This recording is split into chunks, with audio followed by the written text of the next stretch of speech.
welcome to Mock the Week. I'm Dara O'Brien. Joined this week are Ed Byrne, Tom Allen and Ria Lena, Rhys James, Hugh Dennis, and replacing Angela Barnes, who was taken ill at short notice today, Maff Brown.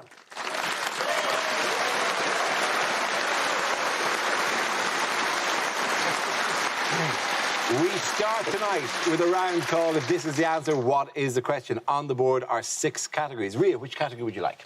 Politics, please. Excellent choice. Your topic is politics. The answer is 1%. What is the question? Is it the percentage of the school year my kids have actually been in school? Is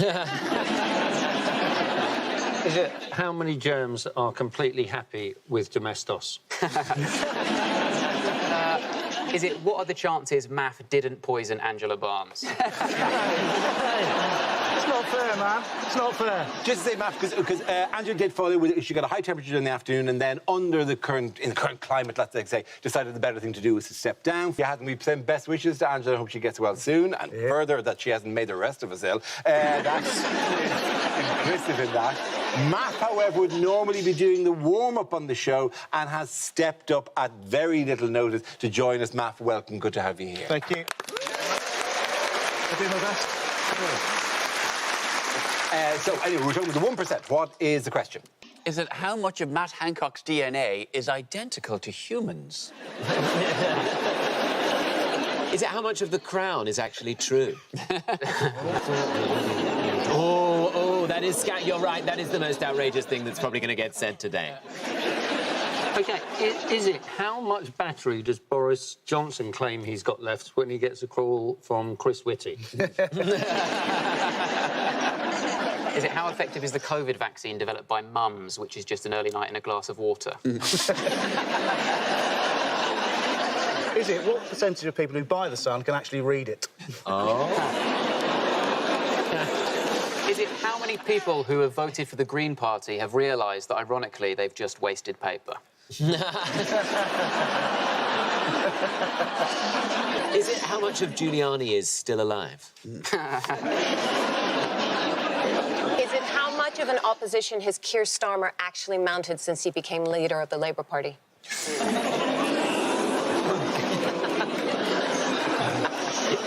Balance! Is it how much notice was I given that I was going to be on the show? Yeah. Is it how much of the Mock the Week hair and makeup department's time is spent on Dara's hair?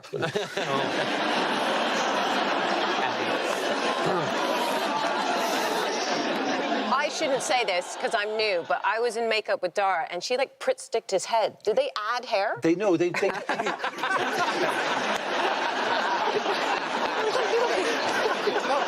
They don't rub Pritt-stick and then, like, roll me in something. They don't try. Is it what are Ria's chances of being asked back on the show after that haircut? Yeah. I'm ticking all the boxes here. You need me, all right? No. We get a grant and everything. And I get a passport, so it's a win-win. What is the correct answer, please? It's what percentage of the boxes do I tick, actually?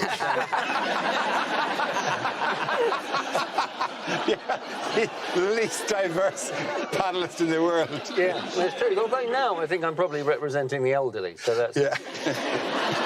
OK, it's how much of our Zoom audience will still be left at the end of the recording? The real answer is what percentage of the country will be in Tier 1 under the new COVID regulations? That's absolutely right. Thank you very much. Yeah. The question I was looking for was how much of England's population has been placed under the lowest Tier 1 level of coronavirus restrictions. This is the news that as the national lockdown ended at midnight last night, it was replaced by a toughened-up version of the tier system. 99% of the country found itself under Tiers 2 or 3, while just Cornwall and the Isle of Wight were under Tier 1 restrictions. What's the point of being in Tier 1 on the Isle of Wight? It's still the Isle of Wight. I mean, what are you going to do with your freedom? Pop to the local well and wish you were in London? I mean... The tiers, I mean, they're not... The discrepancies are both too small and too wide. The tiers are essentially pubs are open if you're hungry, and sorry to hear that you have died. Substantial meal is the catchphrase at the moment. Like Scotch egg, that's all we need. Is Scotch, egg, is Scotch egg a substantial meal? Is the key? Apparently, it's only a substantial meal if it's served with table service. Oh, Which, it's if the that food- is the definition of a substantial meal, none of my children have ever been fed a substantial meal by me. The thing with the Scotch eggs is that you have... So if you wanted to order, like, a round of shots, you'd have to order, like, Scotch eggs to go with each shot. Imagine that at the end of the night. Like, right, lads, got us 12 Scotch eggs. Yeah, come on. Do you slam your Scotch egg, or do you... I think you have the shot... Right. And then you bite into the Scotch egg and go, oh, it takes the taste. Do it like a Jaeger bomb and dissolve it like a Barocca. Oh, that's lovely. Drop the Scotch. How old? Yeah. When people talk about their hangovers now, it'll all be in terms of how egg-bound you feel. Be like, oh, man. Oh, I hit it hard last weekend. It's Tuesday, I still haven't had a shit. We're so obsessed with pubs. This is a pandemic, and all anyone talks about is, yeah, can I go to the pub or not? That's the whole. That's the whole debate. Not once have I seen an infographic telling us how many households we're allowed to be in a library with. But never has there been. There's not been an angry tweet saying, "What? They're shutting the museum at 10." This is a disgrace. also being city and country. Have you heard about this? What, the difference between the urban environment and the rural environment? Exactly, and how the rural environment is the people in smaller villages and towns are angry because the cities in their county is what's causing them to be tier 2. Oh, tier 3. yes. Bromley, where I'm from, basically, for a time, it's like, oh, no, we're London now. We're basically London. All the houses are London prices. And then suddenly everybody's like, no, we're leaving London now during the pandemic. Like, oh, we're Kent. We're actually Kent. And now Kent's gone into tier 3. Everyone's like, no, we're London. We're London. We're in London. People in rural pubs don't want people from highly infectious cities Yes. to go there, don't they? And that is essentially just returning to the old days, isn't it? Because rural pubs have never been that welcoming, have they? Whereby you just walk into it, people go,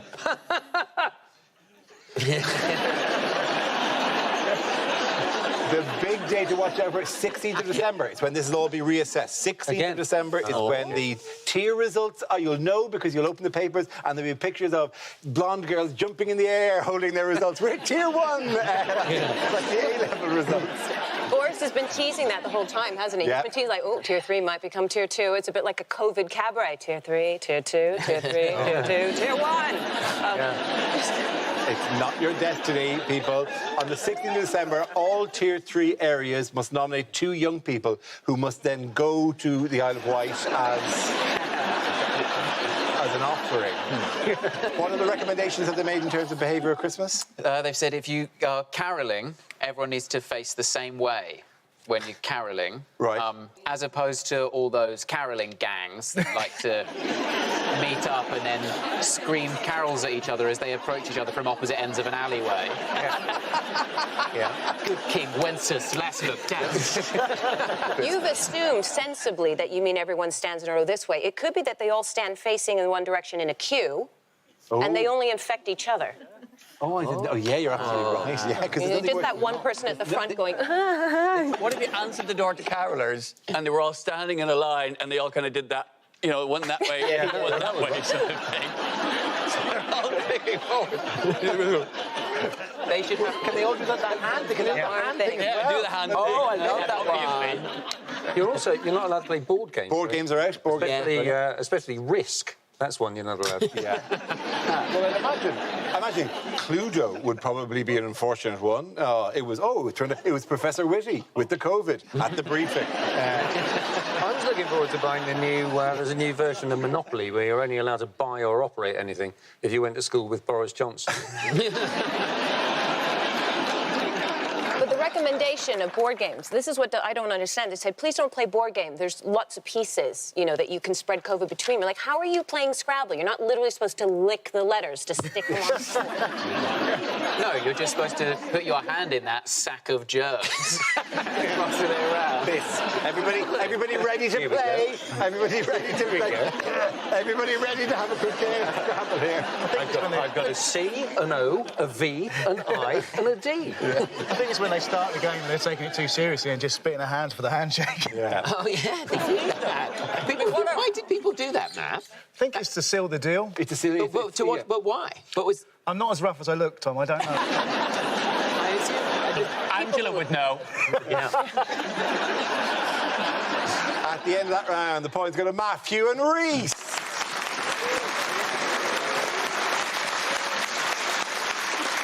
Now we play a round called Donald Dumped.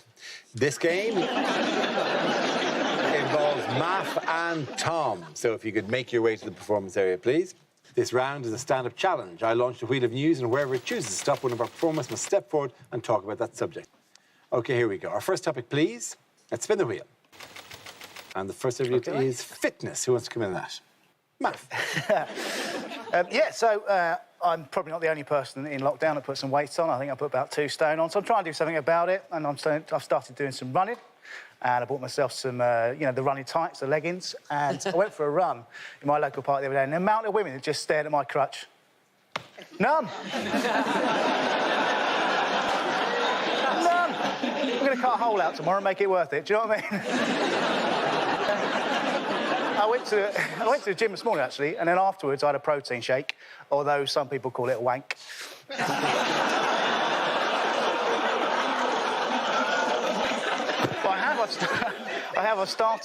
started looking after myself better. I've started cooking properly. I've started cooking with coconut oil. Well, Malibu, same thing, innit? And I've also discovered you've got to be very, very careful offering a fat person a Kit Kat Chunky, because they can take that the wrong way. Doesn't matter how you say it. Do you want a Kit Kat Chunky? Doesn't matter, they just get upset. Because I spend my life on the road. Normally, when we're doing this for a living, you go out, and I go to a lot of restaurants. I went to a really rough restaurant the other day. This is how rough it was. Ordered a lamb shank, got stabbed by a sheep. How rough is that? And the drinking as well. The drinking in lockdown, that was a lot. I did a lot. So I've sort of stopped that now. Now I only drink on special occasions, like people's birthdays, on Facebook. Thank you very much, Matt. Thank you. Well done. That leaves us with Tom. Let's see what your topic is. Let's spin the wheel. And it's leisure. Oh, how did they get that photograph of me? That is how I spend my leisure time. Leisure time, I think, is most stressful when you're a child. I remember the only time you did anything you liked was basically when you went bowling. I remember, say it was someone's birthday, like Ryan's birthday. You have to go round to Ryan's house, and Ryan's mum, Anne, would answer the door. Anne was having a very stressful time. She'd say, come into my house, take your shoes off. You spend most of your time as a child putting on your shoes and taking them back off again, which was always very stressful for me because I didn't learn to tie my shoelaces until quite late. And I remember my parents saying to me, what are you going to do when you grow up if you can't tie your shoelaces? And I'd always say, duh, espadrilles. Still had to come out. Anyway, Ryan's dad would be taking you to the bowling. Now, this was a time when it was completely fine to transport 15 children in one stranger's car. There'd be 3 of you sellotaped in the front, 10 of you in the back, all in shell suits. I mean, if you went over a speed bump, you could rub together. You could catch fire. And then as a treat, 2 of you would have to travel in the boot. And he'd say, it's all right, I've taken the parcel shelf off so you can breathe. But remember, if you see the police, get down! It's completely fine to say to children.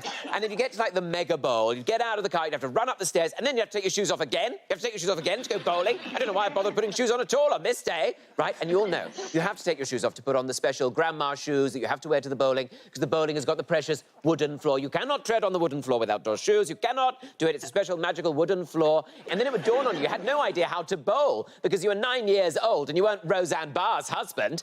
And so you thought you were trying to prove something. So you'd pick up a ball that was far too heavy for you, then you drag it to the end of the lane, lob it into the middle of the lane. It would immediately go into the gutter at the side, and that would be the end of your experience of bowling. And I remember thinking, even then, why is this floor so precious we cannot wear outdoor shoes on it? But it's completely fine to take a 15-kilogram marble and smash it into the middle of it. Thank you very much, Tom. At the end of the points go to Tom Allen. Well done. Very good.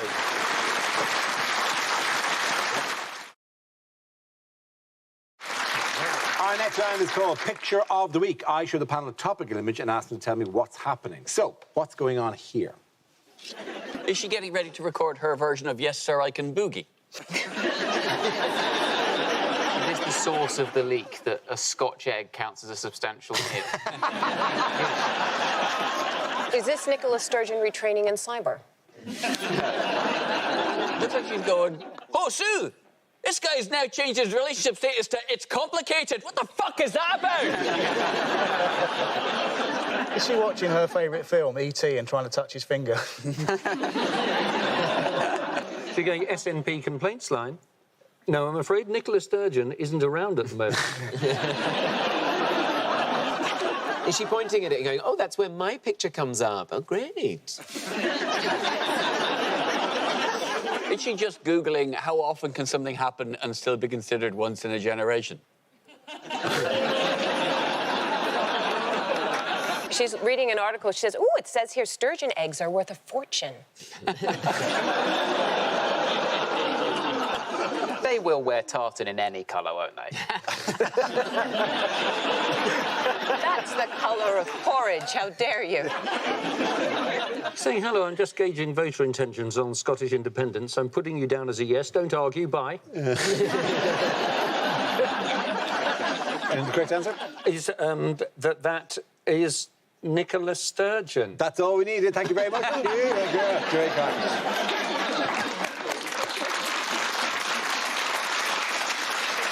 Yes, of course.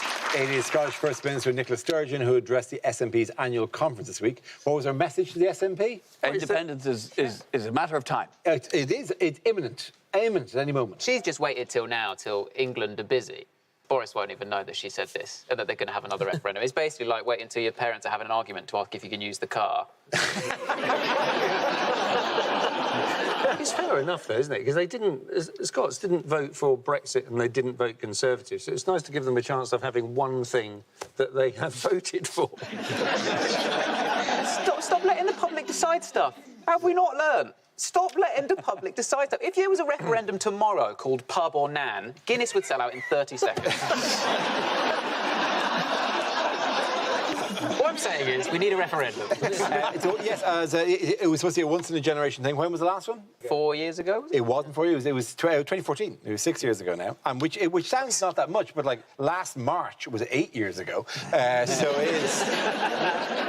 Yeah, I'm all for it. My 2 New Year's resolutions were get Scoxit done and coin a new political word.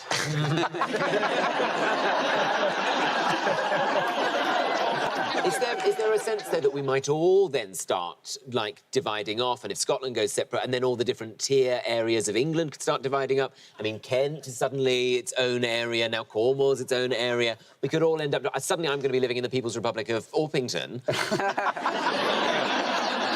You could be king. Oh, then I love it. Then I love that. Then I love mine. Me, actually, I love this. I love this. But we're going to be queuing everywhere as well, aren't we? In Kent, the queues on the M2. Oh, we're going to have that's queues to get into Blue Water. We just love it. We just love Blue Water so much. They're really, really worried about the lorry drivers, and presumably there'll be border, things in Scotland as well. Is dogging. They're really worried about that. And I'm thinking, well, I think it's just good to have spectator sport back. Oh, but imagine if you had to put fake crowd noise on the dogging. I mean, where's the authenticity in that anymore? Would the commentator have to apologise for bad language halfway through? I mean, imagine the VAR on dogging, just seeing if it was in or out.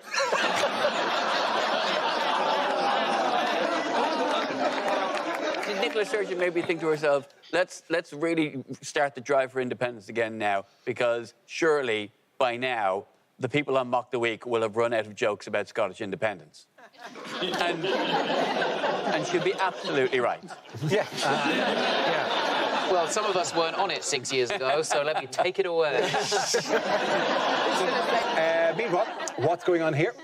He looks like he's in the most high-tech toilet on the planet. Yeah. That is a toilet roll behind it there, isn't it? Is he upgrading Matt Hancock's software? Is this the episode of Repair Shop where somebody's brought in the economy? Is this how he's trying to get money for the furlough scheme, just looking down the back of stuff? He's saying, my other cash machine is my wife. Yeah, Is he saying, OK, look, it was a bit racist of you to assume I'm the IT guy, but weirdly, I do know how to fix this? Is he going, washing machines really do live longer with Calgon? Is he just trying to one-upmanship with David Cameron and having a hard drive? Has Rishi Sunak entered Robot Wars? Oh, no, that was cancelled, wasn't it? That was out of order, Ed. Has he entered Blockbusters? Oh, no, that was... All right. Let it go. Turn Back Time. Turn Back Time, that went. Family Brain Games, that went. One season. Dara and Ed's Driving Adventure, they went. That wasn't my fault. Yeah. I'll take a punt at Leprechaun Boys.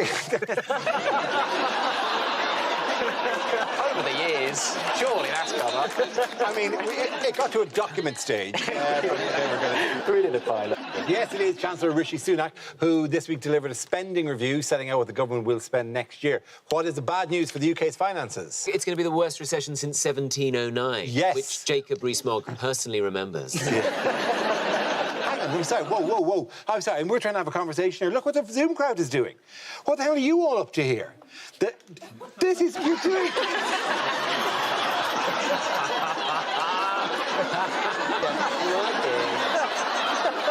I mean... I admire you for doing it. I admire you for doing it, but I really admire the man in the corner who refused to take part and who could see the wave approaching him for 10 different rows and went, no, I'm not doing that. I feel sorry for everyone who watched last week and then spent loads of money getting a weapon, thinking you were asking for that again. At the end of that round, the points go to Ed, Tom and Ria. Now we come to scenes we'd like to see, so if everyone can make their way over to the performance area, I'll read out this week's topics, and then we'll see what our panelists can come up with.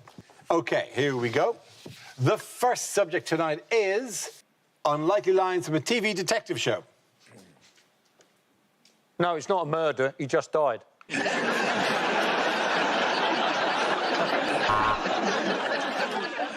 You're going away for a long time. You've clearly used up all of your annual holiday. Have a great trip. Yeah, no, it does sound like a lovely trip to Alton Towers. They just sort of meant call me if you remember anything about the case. Why does the chalk outline have 3 legs? Oh, that's not a leg.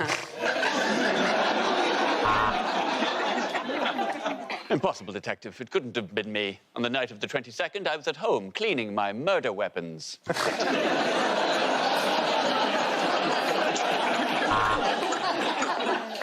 This is Tango Charlie. OK, my mistake. I'll get you a Pepsi, Charlie.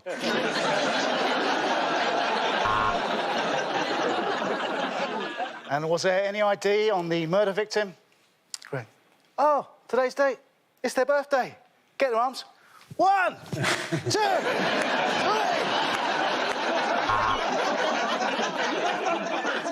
OK, I'm going to go in there and do the interrogation as normal. Then you come in, ask me which motorway I took to get here, sneeze very loudly, and then tell me things were done differently in your day. Classic good cop, dad cop.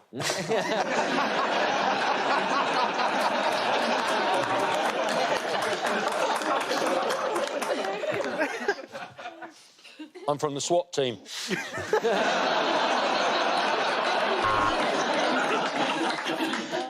I've had enough. Turn over your badge. I've always been curious to know what the back of those badges look like. Whoa. Can you just... Well, can you speak in Norwegian? It makes it more gritty and then people don't realise the acting's actually shit.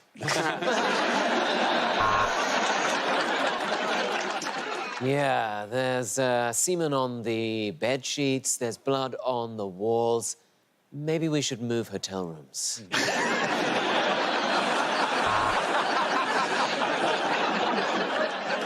Anything you say can and will be held against you at any time. What do you mean, why? Because I'm your wife. Unfortunately, the murderer's latest victim was a teenage girl. It's believed her last words were, ugh, can you not?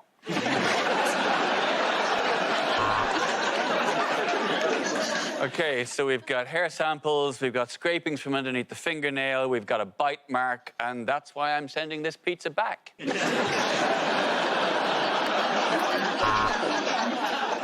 I've got an artist's impression for you, boss.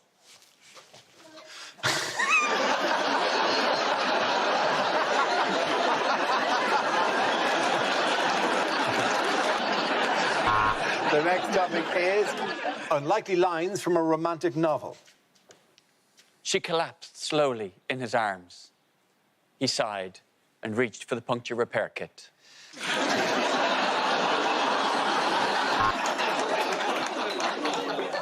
Oh, pretty, he said. Bully me like one of your civil servants.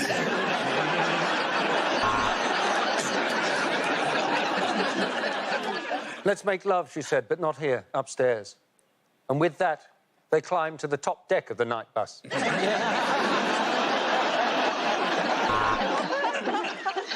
She turned to her husband and said, let's try role play tonight. He said, sure. What do you want to do? He said, I want you to pretend you're the Prime Minister. Oh, you're into power? No, I want you to get me pregnant and fuck off. I'm wearing edible underwear, she teased. He ripped off her skirt. Yeah, I think generally that's supposed to be candy. It's just I'm not really in a spag bowl mood.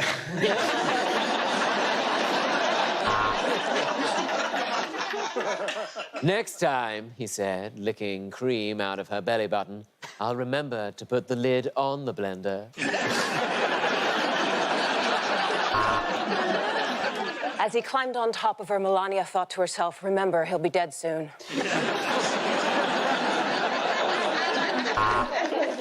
She smiled at him across the mattress.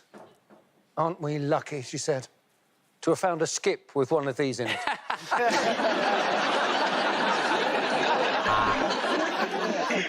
It was just like a scene from Romeo and Juliet, except I didn't take the poison and now I'm wanted for murder.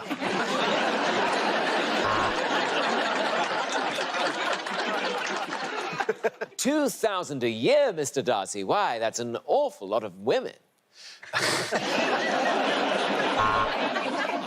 She took him by the hand and led him up to the bedroom. He couldn't believe it. She was about to make his deepest fantasy come true.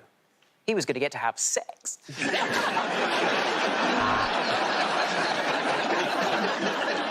Go! Leave me! I cannot stand another minute in your presence. I could never love a man who thinks it's funny to superglue a woman's hand to her forehead.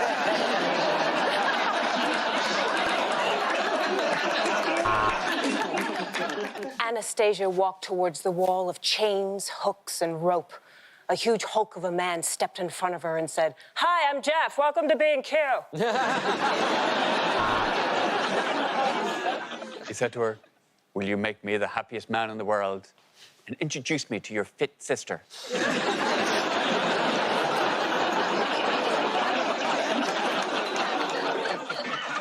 She knew she was being wooed, and now she told him to piss off. She was being very wooed indeed.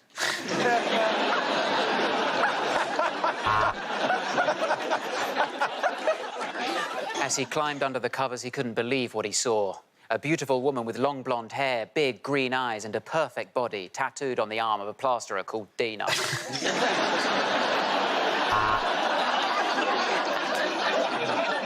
I came as soon as I got your message. Richard was dreadful at sexting.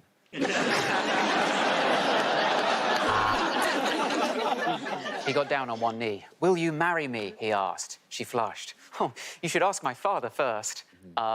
I don't fancy him.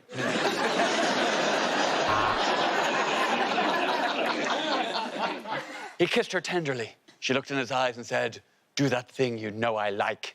And he went downstairs and restacked the dishwasher properly. At the end of that round, the points go to Ed, Tom, and Rhea.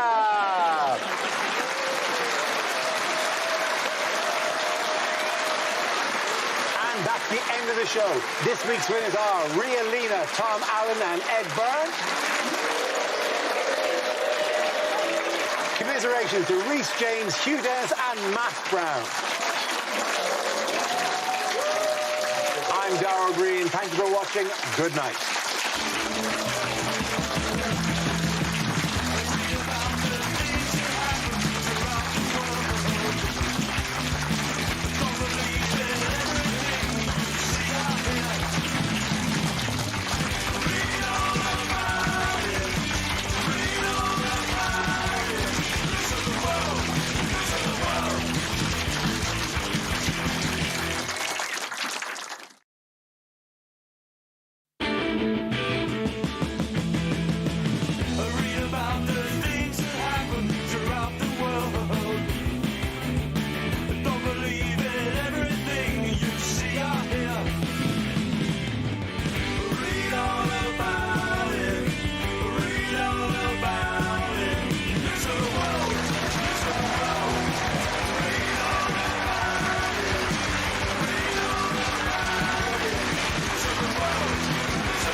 welcome to Mock the Week. I'm Dara O'Brien. Joining me this week are Ed Byrne, Suk Ojla and Glenn Moore, Rhys James, Hugh Dennis and Laura Lex.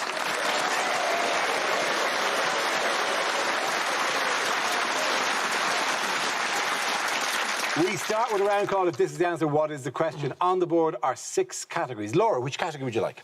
I'll have health, please, Dara. OK, your topic is health. The answer is 1 million a week. What is the question? Is it, once we've got Brexit done, this is how many fish each Britain will be able to wade into the sea and pull out with their bare hands? Is it at the pub this month, how many different people am I claiming are members of my household? Is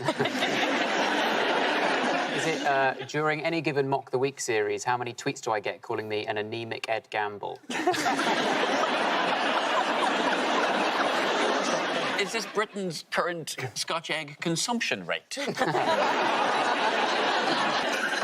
it how many times has Rita Ora broken lockdown? Is it at his peak? How many children did Boris Johnson have?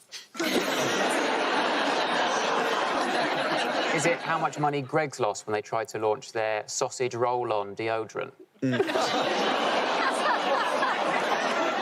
it how many times do the Oxford University scientists say, come on, 70 to 80% is pretty good, isn't it? Is it how many times a taxi driver has asked me where I'm really from? I mean, from. From. Is it, as a teenager, how many girls who went to a different school did I claim I got off with during the summer holidays? Is it how many times over the Christmas period will my dad point at the radio and go, she was called by a speedboat? Is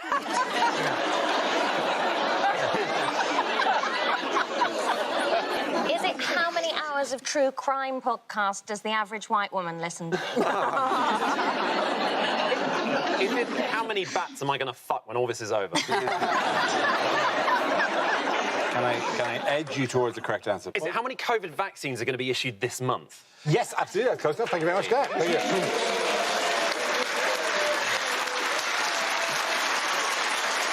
Yes, the question I was looking for was, how many people does the government eventually hope to vaccinate against COVID-19?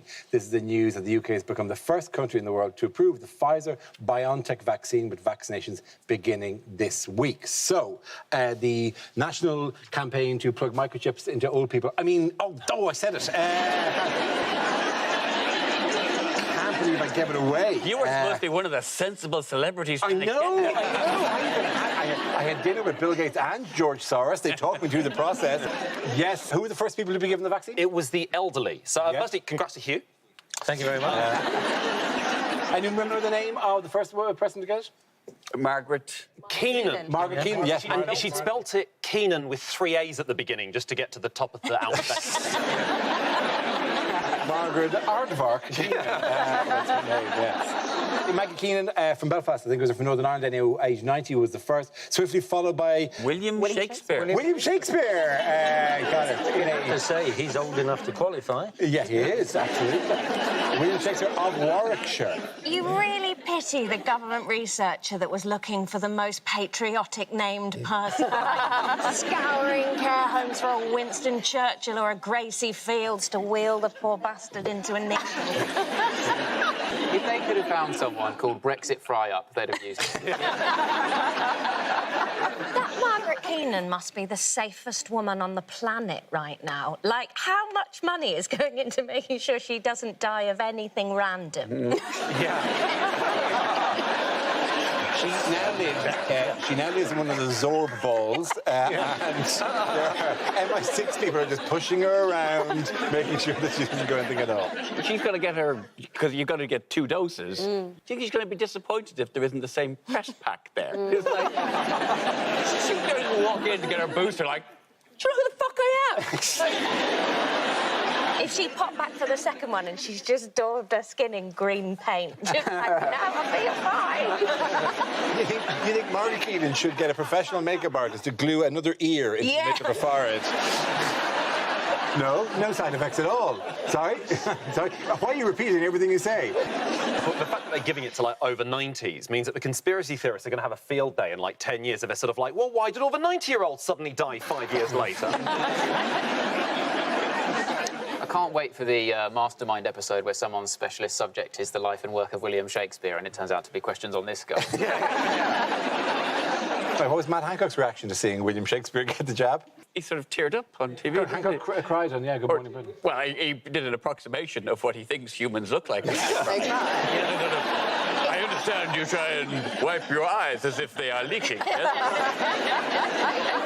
They say that Hancock was more like Arnold at the end of Terminator 2. Yeah. I know now why you cried. As he was then lowered into the molten metal. Hancock gives a final Brexit thumbs up as he's slowly lowered into the plane.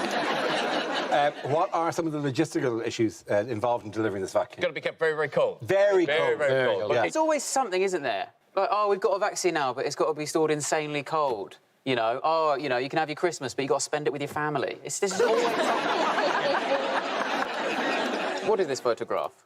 What is this? These are fridges that keep things very cold. No, don't make me sound mad. Does your fridge look like that? No, but my fridge is... These are slot machines. They're great. Is this how we get the vaccine? Are we just doing 3 cherries, you get the Pfizer one, 2 you get Moderna, anything else, lucky dip? I think That's why Lucky Dip was above the Oxford vaccine. There's very much a lack of support on this show for the Oxford vaccine. It's -70 has to be held up, which does leave... often these things are kept cooled in things like, blocks of CO2, which is raise the possibility that you go, I'm here for my vaccine, and there'll be clouds of dry ice, and then, somebody from Spandau Ballet will walk out. I just got my injection from the video for Bat Out of Hell. It was amazing. Don't you think it's brilliant, though? Because at the moment, the only place that you can get -70 storage is in hospitals, isn't it? So they will be vaccinating people mainly in hospitals to start with, which is genius from Rishi Sunak, because with the car parking charges, the pandemic will pay for itself. It's amazing. There's no deficit at all for the next 2 years. They're worried about care homes, though, aren't they? Like, have you ever visited a relative in a care home? They are so hot, those places. Like, by the time you've asked if Granny's still alive, your face has melted onto your shoes. So we keep going in with them, they just keep evaporating as we get off. We've lost another one into the air. I didn't understand that they were saying that they might have to split packs. Yeah. And I'm not sure I fully understand what... Is it like in the pub where they you just tear the crisps open for everyone? Also, for anyone in Tier 3, a pub is where you can meet people who aren't dead. Yeah. As well as medical professionals, who are the government targeting to help administer the vaccine? It's going to be firefighters and airline crew members. Airline crew members, so yes. Firefighters. Yeah. But it's like, they should do different ones for the different jobs. The doctor should get to give out the Pfizer one, the firefighter should get to give out the Moderna one, and the vaccine from cabin crew should just be a hot towel. Yet again! What? The Oxford vaccine doesn't even get a ranking! I think it's a genius idea, though, don't you think? Just getting, the sexiest members of our society to administer the vaccine. It's brilliant. I mean, I'd queue around the block to have a firefighter stick his... All right, enough. It's really low-hanging fruit. At the end of that round, the points go to Laura, Hugh and Reese.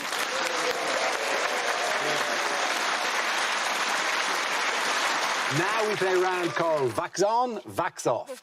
This game involves Laura and Glenn, so if you could make your way to the performance area, please. This round is a stand-up challenge. I launch a wheel of news, and wherever it chooses to stop, one of our performers must step forward and talk about that subject. OK, here we go. Let's spin the wheel. And the first topic is technology. Who wants to come in on that? Laura. I sort of have a real love-hate relationship with technology, because I'm addicted to Twitter, even though it makes me miserable, because I love conspiracy theories. My favourite conspiracy theory of this year is that Melania Trump has a body double for public appearances, which I think that's crazy. I think it would definitely be for the private stuff. But, we've needed it, because that's the thing that's killed me through the lockdown is not being able to have human connections. I'm really needy. Like, I like stand-up, but if I could do this my way, it would just be me coming round individually, sitting on each of your laps, going, "You do love me, don't you?" Like, I need affection, so I'm glued to my phone, like, who doesn't love me? But, I know you think I'm joking, but when we've done this record, we're getting in a WhatsApp group. Just... I don't know what happens, but women download WhatsApp, and then the next day you wake up and you're in 14 separate WhatsApp groups that are all made up of different combinations of the same 7 women.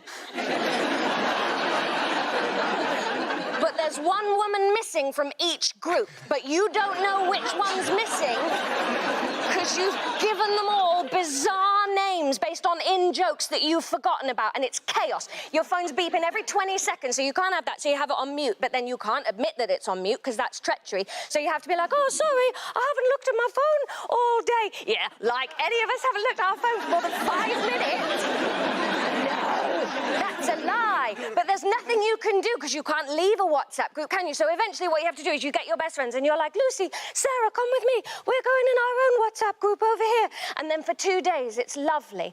And then Lucy goes on a night out and is like, "I just met Emma. She doesn't know anyone in the area. I'm adding her to our WhatsApp groups." No! No! If a woman has reached her mid-30s and doesn't already have a solid group of friends, it's for a reason.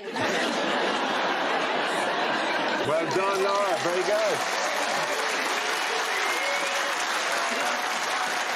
That leaves us with Glenn. Let's see what your topic is. A spin the wheel.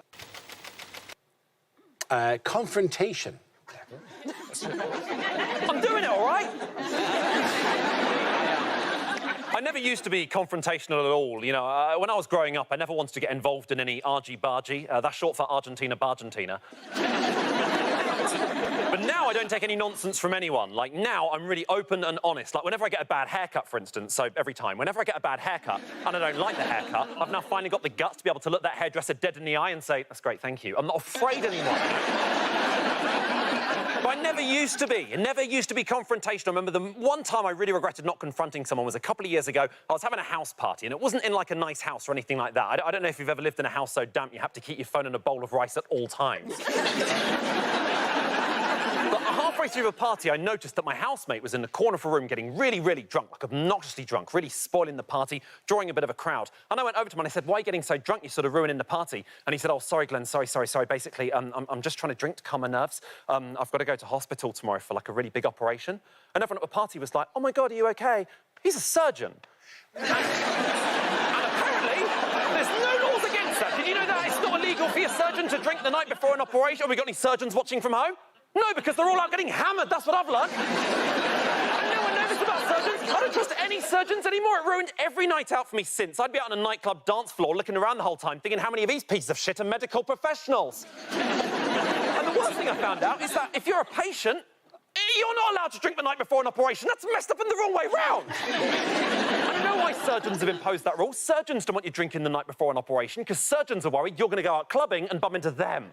I mean, it makes sense. Why's your doctor's handwriting so messy? He's got the shakes from last night. Your surgeon's only scrubbing up before an operation. He's trying to get rid of the nightclub stamp from the back of his wrist. That's the only reason. But obviously, I didn't confront him because, you know, I was a timid person. I'm not like other 28-year-olds. Well, I'm 31, but like, I think I was always nervous about confronting people because I was always very shy. I was always very neurotic, you know. I'm one of those people, you know, I can't pee unless I can hear a tap running, you know, and I can't shit unless I can hear lasagna being dropped into the bath.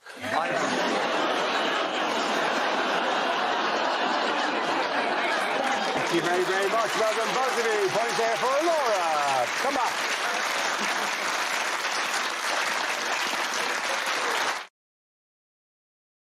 Our next round is called Picture of the Week. I show the panel a topical image and ask them to tell me what's happening. So, what's going on here? Is it when you're so wasted you just walk up to the McDonald's drive-thru?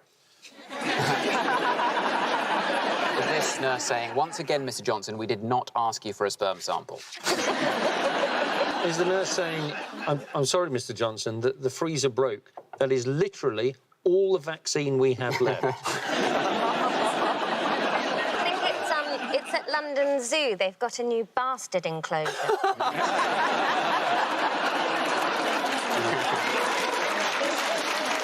Well, they'll have no difficulty making him breed.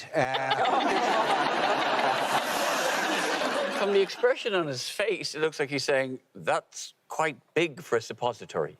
Is that the amount of EU waters we're going to be allowed to fish in? Is this what it's like ordering a pint in Tier 3? Judging by, the expression on his face, it looks like she's saying to him, yes, it's positive. You're going to have to contact all your former sexual partners. This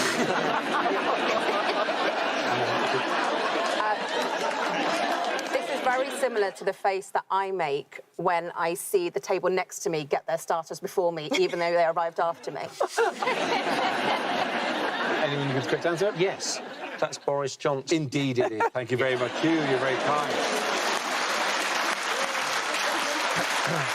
Yes, this is British Prime Minister Boris Johnson, who has found himself under pressure this week as intense Brexit trade negotiations between the UK and the European Union go down to the wire. At the time of recording, a trade deal has yet to be struck, and Johnson admitted that it looked very, very difficult.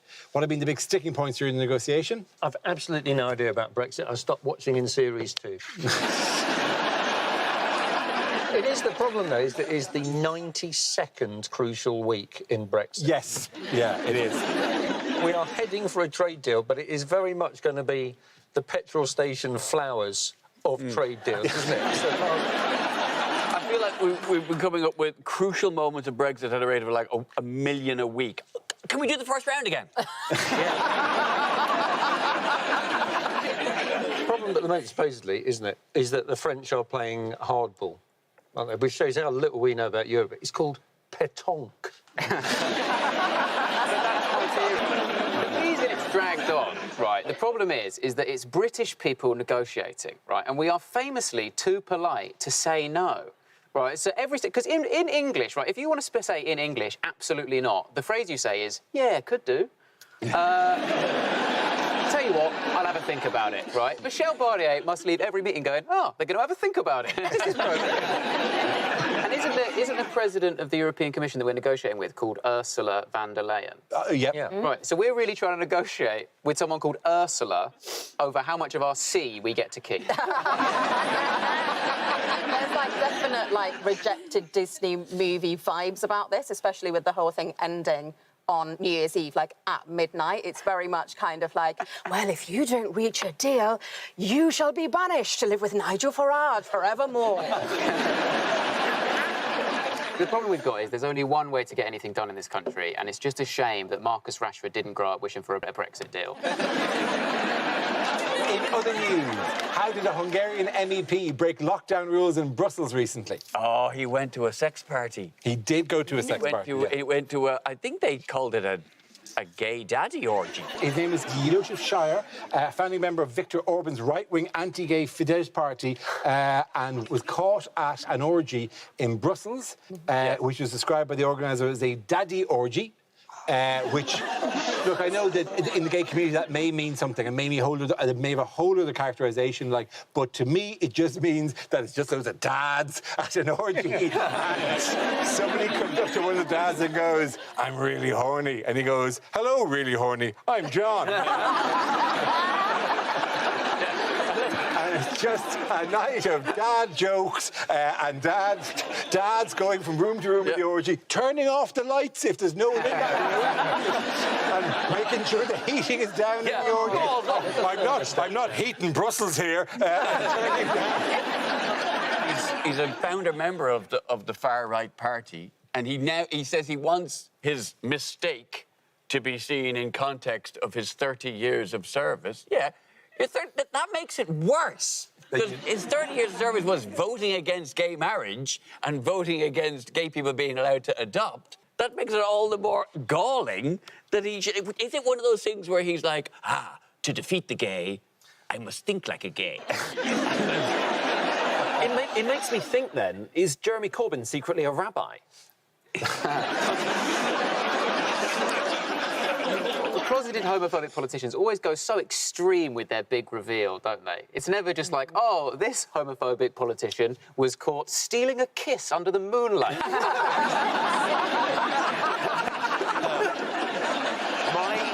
Favourite part about the orgy in question here is that the police tried to break it up, and apparently they thought they were like strippers as well, so they were trying to undress the police as well. But I think the police didn't help themselves when they walked in saying, "My name's Officer Hardbody and I'm looking for a very naughty MP." I mean, it was a gay orgy where loads of men arrived in police uniforms and they didn't believe them. No, yeah. Oh, yeah. You're really taking this role play seriously, aren't you? To be fair, though, because there were 25 of them there, weren't there? And then when they left, they got €225 fines, which is only €9 a shag. Also, the guy who ran the orgy said that he reckons there was a tip-off by the police by a guy who runs a rival orgy. What is Brussels like that there are rival sex parties? Who knew West Side Story could get more gay? I think Brussels, because of its community of people, diplomat people passing through, like whatever. But can't all these orgies just get along? Is this why Brexit negotiations are taking so long? Because they've decided to make them tantric? At the end of that round, the points go to Exuk and Glenn. Now we come to scenes we'd like to see. So if everyone can make their way over to the performance area, I'll read out this week's topics and then we'll see what our panellists can come up with. OK, here we go. The first subject is things a sports commentator would never say. Oh, and he's finished that race in just under 2 hours. A gruelling finish for the 100 metres and a very disappointing performance from Captain Tom.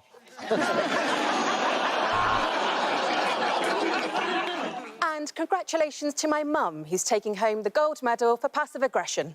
And there he is, he's crossed the line. That jockey has just won the Grand National. He must feel 5 feet tall.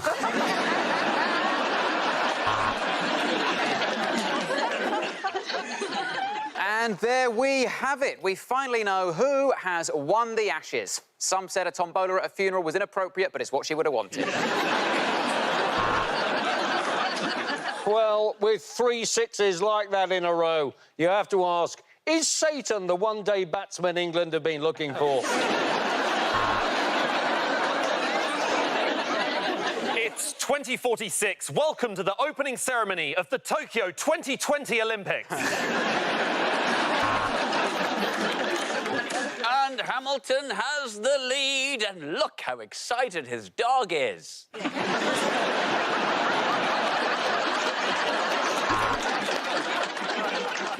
Tonight we have coverage of the England men's team. Well, that is a wild throw in the javelin. That is huge. Very difficult to tell where that javelin's going. Where is that javelin?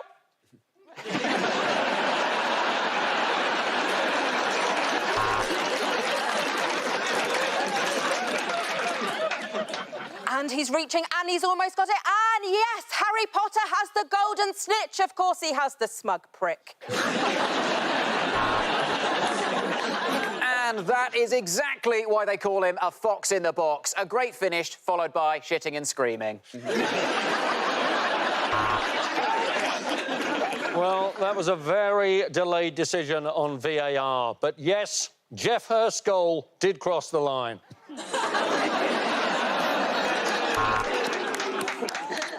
Oh, and that's a firm backhand. Although I like to try reasoning with the staff.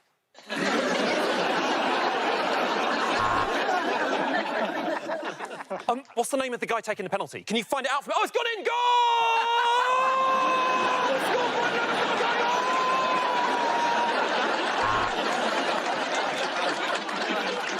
Liverpool in their away costumes there, just making their way backstage for the interval.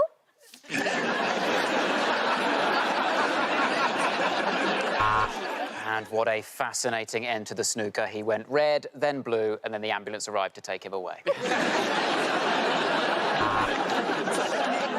Andy Murray there with a soft lob.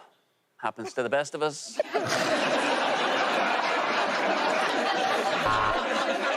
And as the lights go out for the start of this nighttime Singapore Grand Prix, the drivers shout, "Please turn the lights on, we can't see a fucking thing."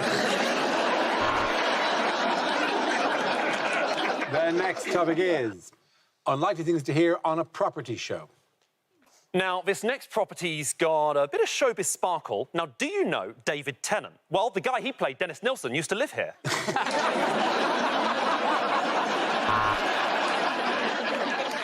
Now, an excellent way to check if it is a load-bearing wall is to knock it down and see what happens.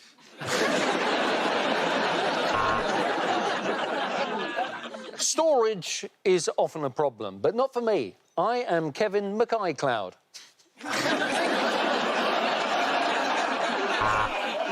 And of course, we've got the extra room, you know, thinking about the longer term, if you want to get married and have babies, if, you know, that's something you're interested in.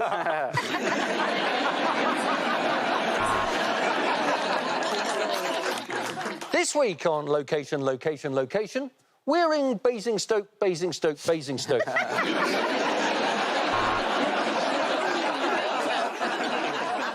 Next up on BBC London, we've got Escape to the Country. And on BBC Somerset, it's Defend the Village from Townie Buggers. Now, this clever couple swapped their tiny one-bed for a south-facing, detached 426-bed by simply moving to Benson's for Beds. Now, we have had a couple of issues with the garden. We've managed to clear away most of the Japanese knotweed, but I don't know how familiar you are with quicksand. After this millennial couple stopped buying posh lattes for an entire year, they had saved enough money for one massive latte. And there's also the option of a fire in the living room if you need the insurance money. Well, I asked the vendor what he thought of your offer, and he told me to shove it up your arse.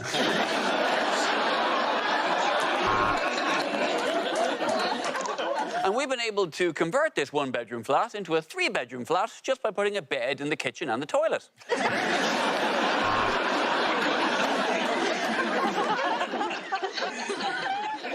I see you've put a cellar on your must-haves. Is that because you're alcoholics or perverts? John has always wanted to convert a lighthouse, but the project has been on and off for years. Get out! Get out!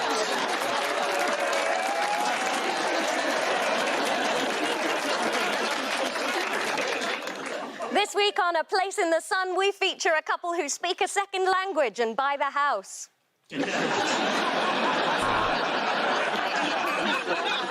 Now, you said you wanted to be near a school. How many little ones do you have? OK, how many are you expecting to have? I'm going to have to call the police, sir. Of course, we're not sure if they're serious buyers, but when they're finished having a shit, we'll ask them.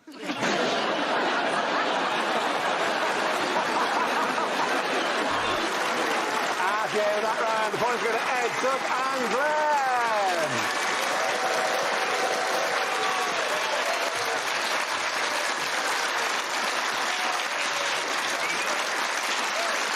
That's the end of the show. This week's winners are Glenn Moore, Suk Ojna and Ed Byrne. Commiserations to Rhys James, Hugh Dennis and Laura Lex. Thanks for watching. I'm Dara Breen. Good night.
Dara O'Brien, Merry Christmas. 2020 has been a brilliant year. So what better way? That, by the way, was intended as a joke, but clearly the Zoom audience either didn't get it. I'm sorry we've chosen the only Zoom audience going. It has been a really brilliant year. It's been really amazing. What a great year this has been. So, good evening. I'm Dara O'Brien. Merry Christmas to you all. I think we'll all agree that 2020 has been a wonderful year. So,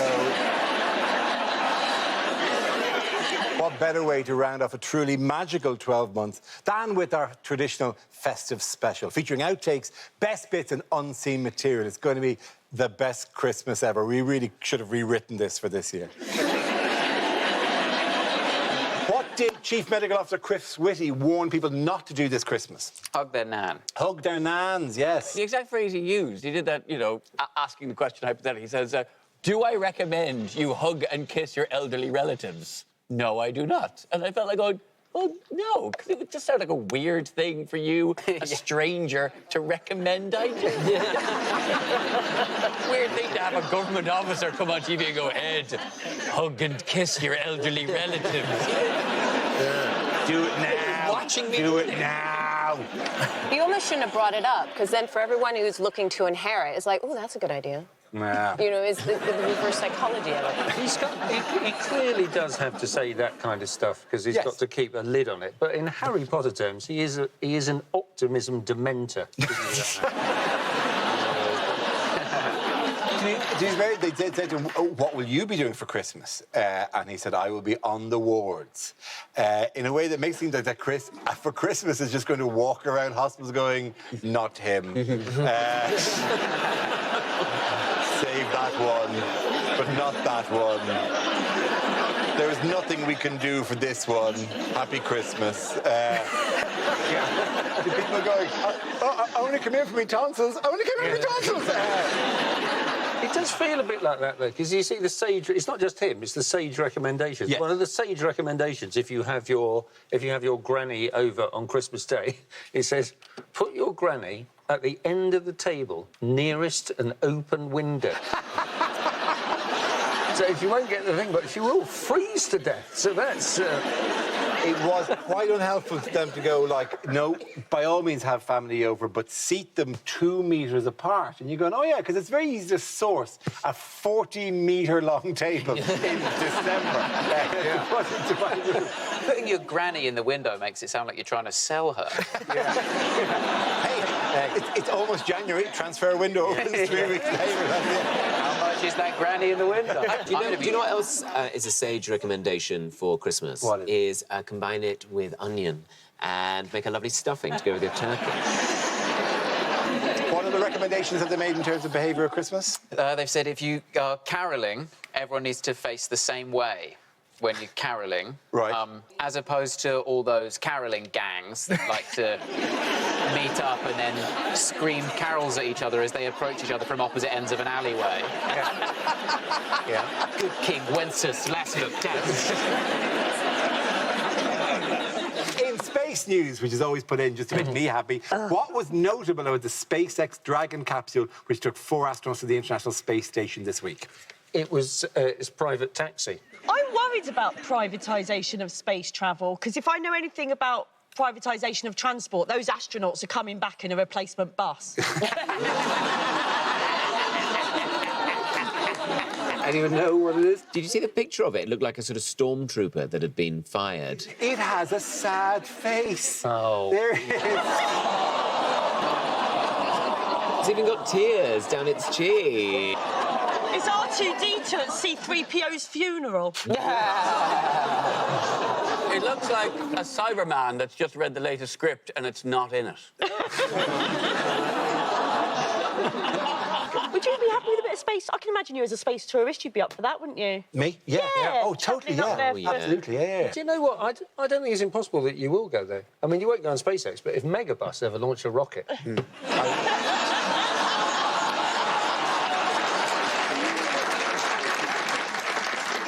Do you think we will go back into lockdown? It does seem quite likely, doesn't it? Because everybody's very competitive. So the Welsh have now got fire break, haven't they? And we're talking about circuit break. And the Scots have got extra tiers, haven't they? They have. Up to tier 4, it's about the same as ours, but tier 5, it's got different restrictions on movement. So in tier 5, Nicola Sturgeon just stares at you, and you're not allowed to move until she turns round.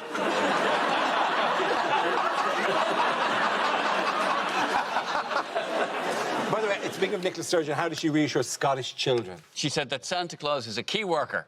Yes. And will be using his magic to protect him from COVID. And everybody just went, see how effectively she lies. Wouldn't it have been better for every parent for her to have just grabbed the opportunity and told the kids that Santa died of coronavirus? And it was their fault. You were naughty and Santa died of coronavirus. That'd get them shush around the house, wouldn't it? What's going to be downsized this Christmas? I hope it's not the hat you get in Crackers. Because you must have an absolute nightmare with that already. It's like a fez on me. Meanwhile, what is a must-have toy for kids this Christmas? It's a flamingo, isn't it? It is a flamingo. I think it's called the Go-Go... Gotta Go. The Gotta Go Flamingo. Flamingo, which is a flamingo that eats sherbet. Oh, have you got one? And then goes for a poo. Here he is. It's lovely, right? And it does very... Here, let me actually turn the thing on. Did people go, before they saw it was sat on a toilet? It comes with a toilet. It's kind of weird, isn't it? It's supposed to repeat what you say. Hello, bird. It's kind of weird, isn't it? Supposed to repeat what you say. Hello, bird. Oh, so it's what you get one if you don't already have an annoying little brother. Yeah, essentially, yeah. It looks like every contestant on week 3 of Strictly. Okay, hang on. First, it can't prove that anything. You've got to feed it. You got to... Oh, hello. This is the most wanted toy at This Christmas. is it. This is what kids... This is how they make foie gras. Okay, and then you close its mouth, and then it sits there, right? That's it. Yeah. Got to go. I have got to go. It's one of Taylor Swift. Uh-oh. What are you about to do? Is it going to go? It might be about to go. And so, yeah, so this is how Christmas morning will be spent, waiting for this bird to possibly... And so, yes, this is how Christmas morning was spent, waiting for this bird. It actually sounds more Irish than you did. This is like when they choose a new pope. Like, how long is this going to take? I really wish that this was how they chose a new pope. Well, wonderful news from the Vatican. The bird has shot. Yeah. The sacred bird has pooed. Well, wonderful news from the Vatican. The bird has shot. Why was Nottingham's Christmas market forced to close just one day after opening? Because it wasn't Christmas. No, it's Christmas. There were too many people at the Christmas market, and it reached a stage where they had to call the police. So was this the first time that they'd ever had to get in touch with a sheriff of Nottingham, and he's like, oh, now you need me? My favourite thing is when you go shopping and then you get annoyed that other people are shopping at the same time. Yes. It's like when you go to Thorpe Park on a Wednesday and you're like, what are you doing here? Why don't you have jobs? I feel the same way about how difficult it is to stockpile things because everybody else is panic buying them. I'm simply building up my supplies of toilet paper. You are panicking, and that is not the same thing. In Nottingham, they called off the Christmas market because it was too popular. There were too many people there. Yeah, they basically, having just freshly come out of lockdown, they put on a massive market and were really surprised when people showed up. You'd be so gutted if you died of COVID after that, though, wouldn't you? You're like, what finally finished you up? I just couldn't resist that £8 hot dog and some tepid mulled wine. I would say this may be a chance, if I can say, for the nation to maybe press pause on the whole German market thing, because there's a lot of them. There's a lot of Wiener Schnitzel, and really... This is our last chance. We've got Brexit round the corner. I can see why they'd go and risk their lives for their last taste of that sweet stroop waffle and curry bird. I saw one in Southampton, on the shopping plaza of Southampton, and it was a fairly desultory Christmas market. But it was and you know, 6 o'clock in the afternoon, there were a few people having drinks, and there was one guy with one of those alpine horns, a long alpine. This is pre-social distancing, but he had a long going, and he would place it from his standing position on various tables in a kind of an irritating way. So people would be having a drink, and then the alpine horn would just appear beside them, and he goes. And he got to one table with two guys who were just trying to have a pint and decided this is where they should go. And he put it on the table. And when he started, one of the guys just picked up a pretty full pint and just poured it into the top of the alpine horn. So it really quickly became...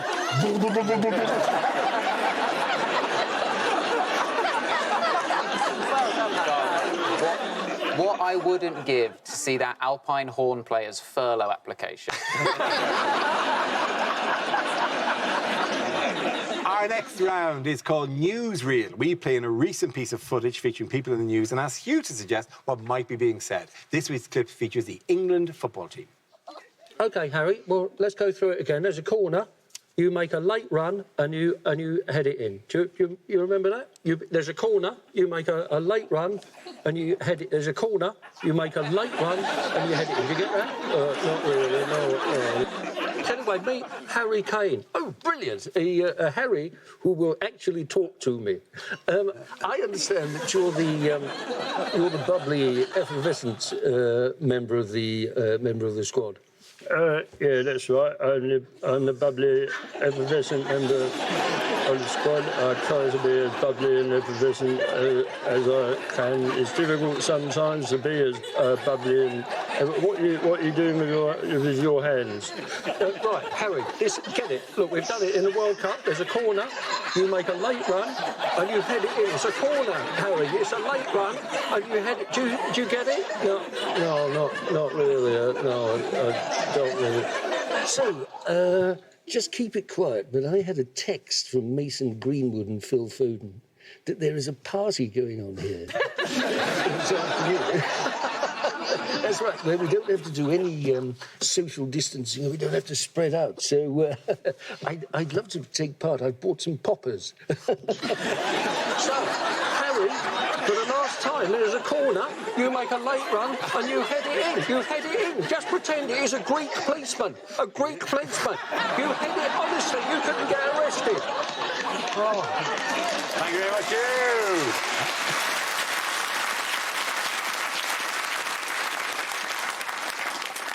I just think it's a waste of money. I think if you want an exotic bird that shits herself, you just need to feed me cheese.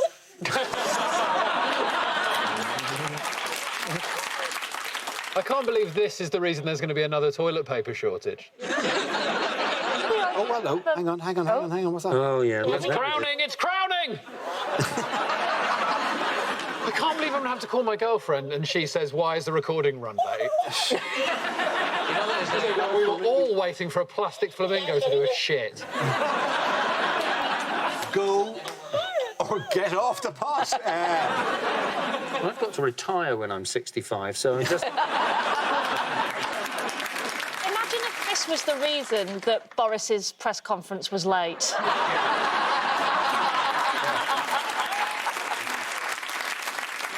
In other news, and this is the big news story, I'm amazed it's taken this long to get to it. What happened to a dormouse on the Isle of Wight this week? It got trapped in a bird feeder. It got trapped in a bird feeder. Oh. How did it get trapped in the bird feeder? There it is, trapped.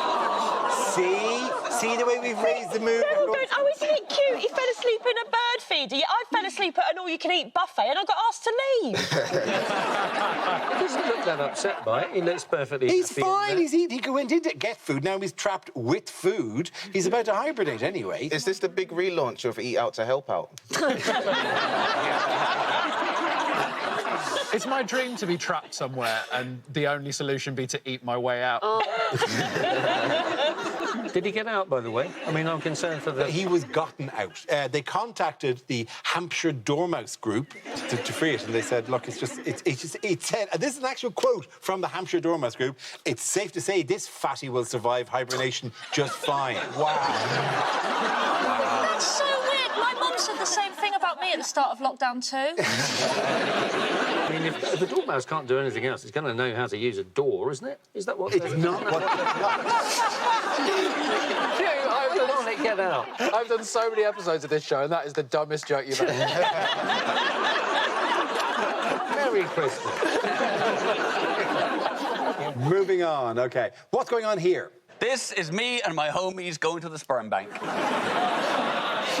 They are actually very lucky to get this shot at all, because this is Zanussi's new walking, talking washing machine. Jones, I know I don't take part in these rounds, but it does look like somebody bleached the Minions. This is the state of dogging in 2020. Is it going for a walk in Tier 5? It looks like someone's bleached the Minions.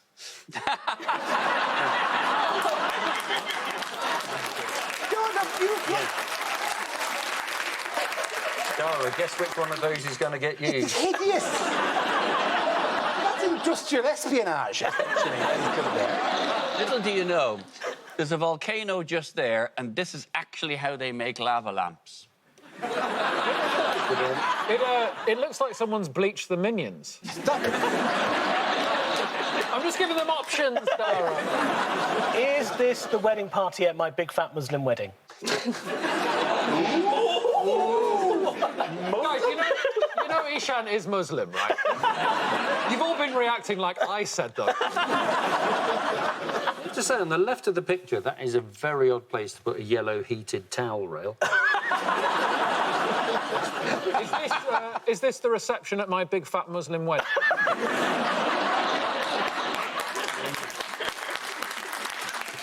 I tell you what, it looks like someone's bleached the Minion.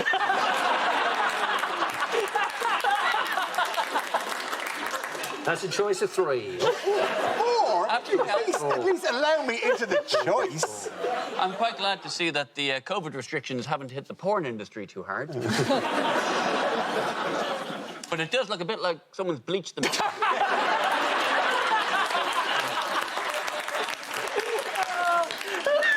I am never joining in again. That's it. For 15 years I waited to join in. I finally joined in, and you just bullied me out of it. From here on in, I'll just do the buzzing. That's all I do. That's my life. Does anyone tell us what it actually is? It could be 2 things.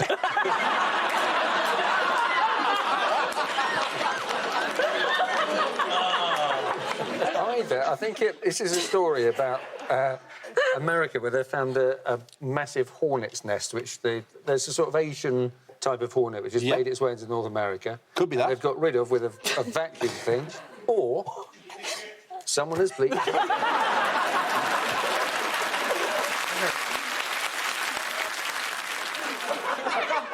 I'll tell you what, it better shit gold by the end of this. It's been so long now, I need a poo. Yeah. Oh, did it go? Oh. No, it didn't. That was me breaking its neck. Well, that was a very successful segment. Wasn't it? Meanwhile, what weather phenomenon has been causing chaos in Scotland? Oh, it was sunny. It's not the sun, surprisingly. Thunder snow. Thunder snow. Nickname for my cock. Genuinely a meteorological... By the way, the weather, rather than his general... is genuinely a meteorological phenomenon, right? Not you. You're not a meteorologist. Do you want to hear it? Do you want to hear it? Do you want to hear thunder snow? Yeah. Yeah. Oh, this is thunder snow as heard from Edinburgh.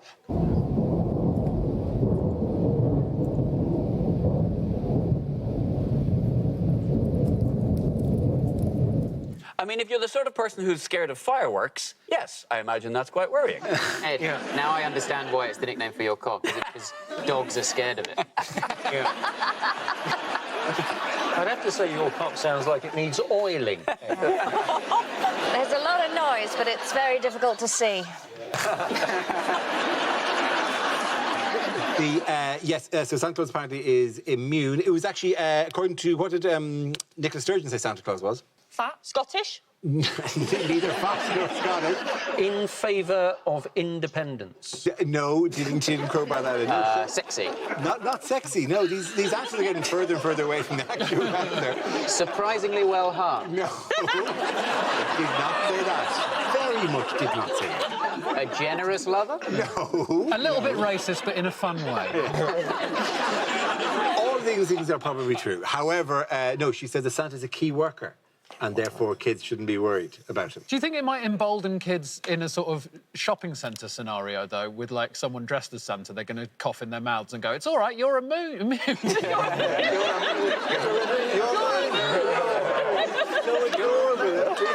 I saw you as a 4-year-old. I inhabit the character. You getting your words wrong. Oh, so nice. In other news, what major announcement did Boris Johnson make this week? I'll do that with less joyous. Has there been a backlash for Conservative MPs? Well, Ben Bradley apparently said that there's people taking their food vouchers and using them to bleach minions.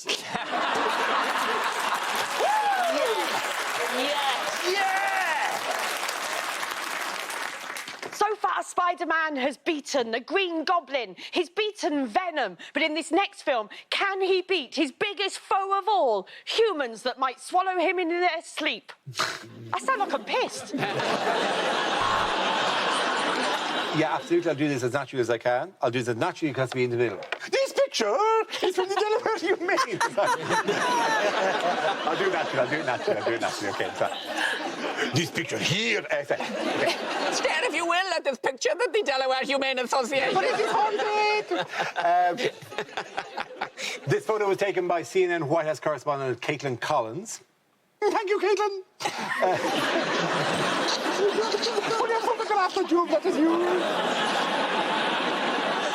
Science. How do you bleach a minion?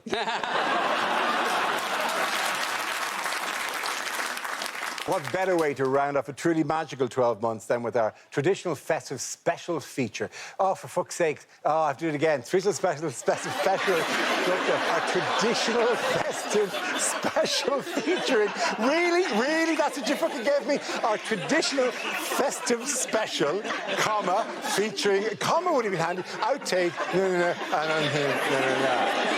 Meanwhile, what weather phenomenon has been causing chaos in Scotland? And is also the name for Ed's cock. That's right. That's right. Light drizzle. You're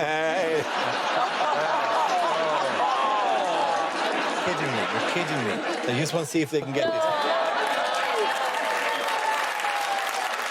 Right. To be fair, he has had more time to digest now. Has it done a poo since we did it? It's literally rammed full of the stuff. Oh, maybe. Oh, my God. Yes.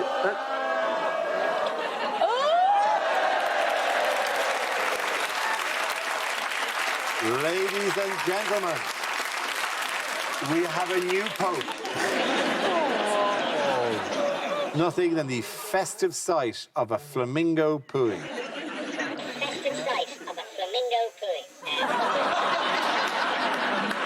It's actually really undermining to have this bird just repeat exactly what I say in a high-pitched voice. You might as well just go... It's actually really undermining to have this bird just repeat exactly what I say in a high-pitched voice. You might as well just go...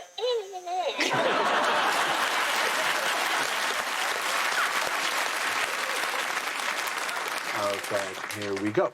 The first subject is commercials that never made it to air. Do you have a crippling addiction to masturbation and biscuits? Try working from home. This sofa is full price. Want to get compliments on how much weight you've lost? Buy a massive pair of trousers and stand like this all the time. If you like clouds and you like oceans, we've got both. Sky Atlantic. 8 out of 10 cats prefer your neighbour's house. Cats are traitors. Fire in the hole! Try Caniston. We sell our turkeys in wooden coffins so that you can pretend it's a funeral and have 30 people round for Christmas.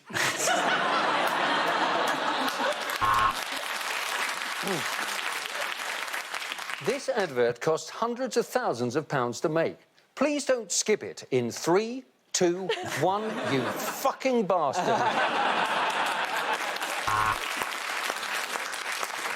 Bat soup, the delicious taste of 6 months off. Airbnb. Yes, that is your sofa in that porn film. There are some things money can't buy. For everything else, there's theft. Please, please buy our product. We really need to buy our product. We're going to go under if you don't buy our product. We are Corona Lager. Superdry, conveniently named after the effect wearing it has on women. Ryanair. Not just an airline, it's also the name of our cheapest sandwich. Rye and air.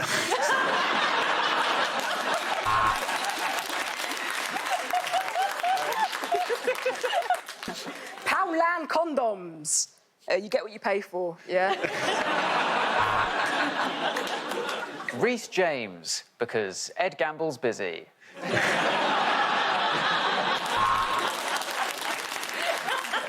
OK, the next topic is unlikely things to hear at Christmas. I love all 7 of you.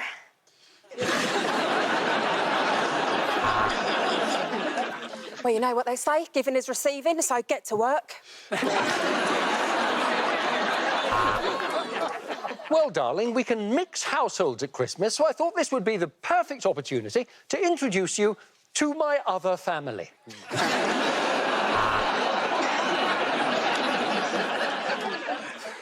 I don't know, I just kind of feel sad that 2020 is coming to an end.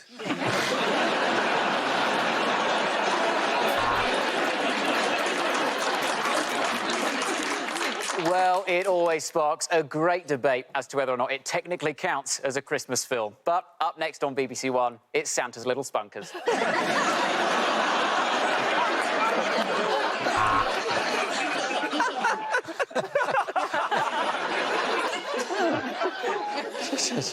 Oh. Oh, a face mask. Lovely.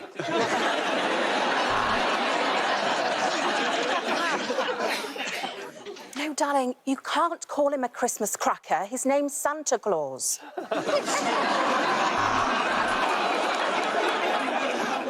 Bad news, I'm afraid. You have been diagnosed with COVID-19. And, oh, mistletoe.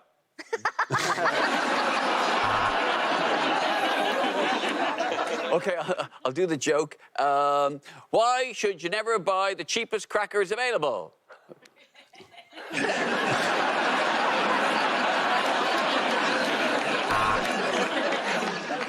I just got in myrrh. What did you get? You got in gold. Why don't we put all the presents in one big gift basket and just say it's from all of us? Hello, darling, it's me, Mum. I've got nothing to say about your appearance.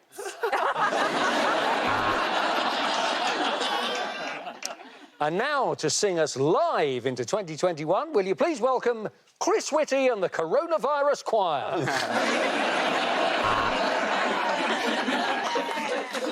You know, it was actually Coca-Cola who invented the whole Santa wearing a red suit thing. Before that, he used to wear crotchless chaps and was known as Bastard Uncle Benji.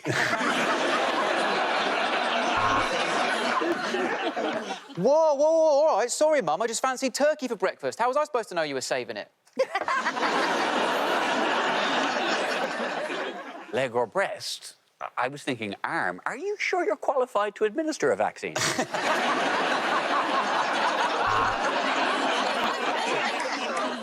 Well, what a pity. You come out for a nice evening to watch the boys of the NYPD choir, and the evening is ruined by the toothless drunk couple behind you having a homophobic argument.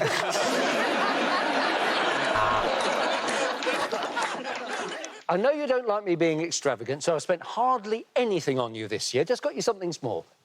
It's Debenhams. You there, boy! What day is it? What's my name? Where am I? Oh, you want a speech, do you? Where's your precious Olivia Colman now?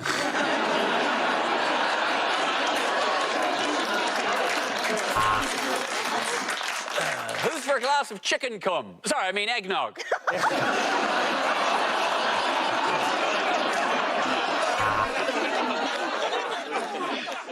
Can you at least say Merry Christmas? No! Now you stop. Merry Christmas. No! Now you stop. Merry Christmas. Is there anything that sums up 2020 Christmas more than a flamingo doing a shit?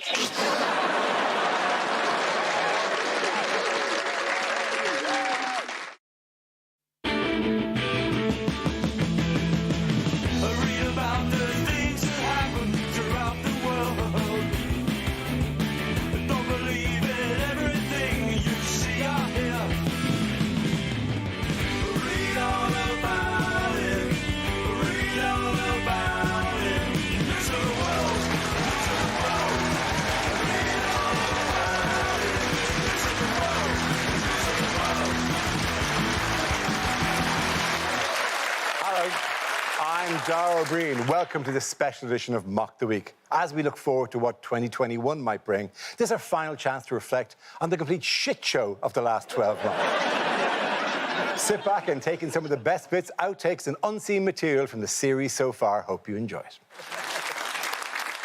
Our next round is called Picture of the Week. I show the panel a topical image and ask them to tell me what's happening. So what's going on here? Oh, this is the first time that Boris with Wood has not ended in pregnancy. Is this Boris's YouTube video, How to Screw Things Up? Is this the answer to the question, what do you get if you cross a tool with a drill? This is a massive plank holding a piece of wood. This is a tongue twister, isn't it? It's how many flat packs can a fat prick pack if a fat brick can't flat pack?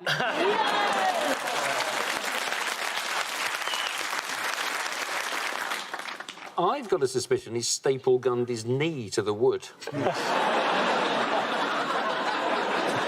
I wouldn't be at all surprised if this is a picture of him dismantling a Santa's grotto.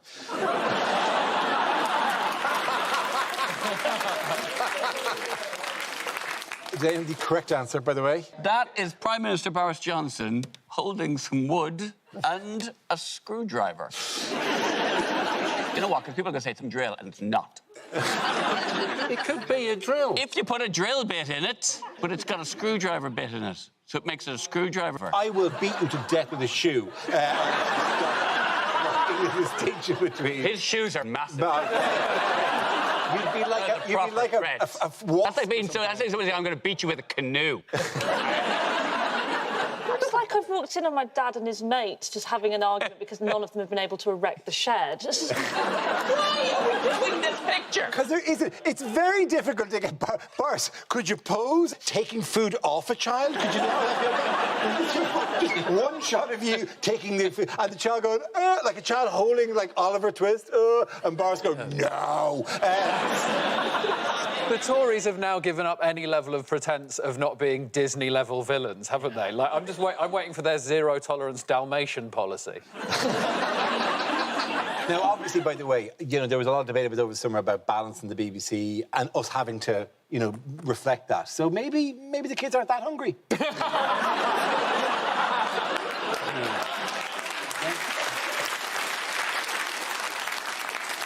OK, in other news, how was early feminist icon Mary Wollstonecraft honoured recently? With a statue. With a statue, which sounds wonderful. But do you know what? I've got mixed feelings about this. I'm not offended by it. That's not why I don't like it. I don't like it because it's shit. Although I will say it is a feminist statue because, if you ask me, it's about time we had a female Terminator reboot. I think it looks like someone who was stood on a fire hydrant at the moment it explodes. I don't very often look at other women's bits. I'm a heterosexual woman, and does everyone else's pubic hair look like a cauliflower?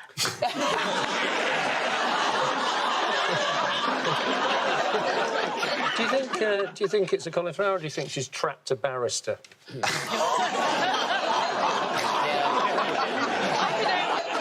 Whatever it is, you can be pretty sure that this statue was done in the winter.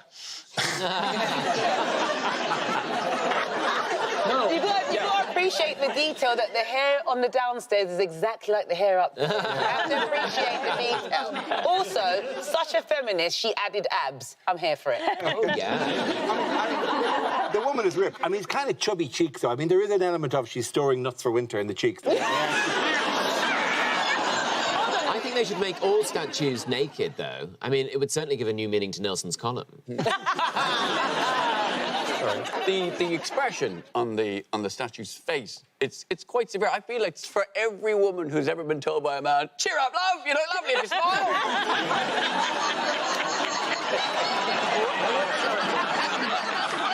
Why has the move angered Welsh shoppers, for example? Because you can only buy essential items, can't you? Yes. In a pandemic, you cannot buy someone a Get Well card in Wales. Business being forced to close include beauty salons, car dealerships, auction houses, nightclubs, strip clubs, which, you know, I got to say is unfortunate. Nothing for the small business owner like myself. Just in March, unfortunately, I put all of my money into a strip club in Cardiff called Super Spreaders. And that name has backfired. But genuinely, some of the places that shut, it was just common sense. Like the way they break it to you sometimes, they're like, and bingo halls are shut. Good. The people who go and play bingo are the people at risk. Any venue where there's more than 4 people called Barbara in at any one time should be shut down. That's a super spreader. Were there any strippers called Barbara? No, we have a totally anti-Barbara policy. They're all called Aurora. They're all named after space things. That was part of my theme. Oh, no. Nebula. And on the second stage, Nebula. And then Black Hole, no. And don't forget something for the ladies, Brian Cox. OK, what's going on here? This is the second time this week he's got stuck in the background of Windows XP.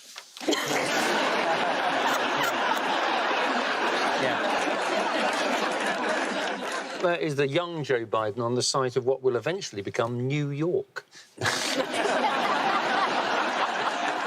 It's Biden turning up distraught to find the Trumps have nicked the White House. He's so excited about the vaccine, he's already at next year's Glastonbury. This is just a man whose wife is called Jill, going up a hill to fetch a pail of water. I think it's nice for him to return to his birthplace of the Garden of Eden. It is, of course, US President-elect Joe Biden, pictured recently in Gettysburg, Pennsylvania. What does he urge Americans to do for the first 100 days of his presidency? Stop breathing.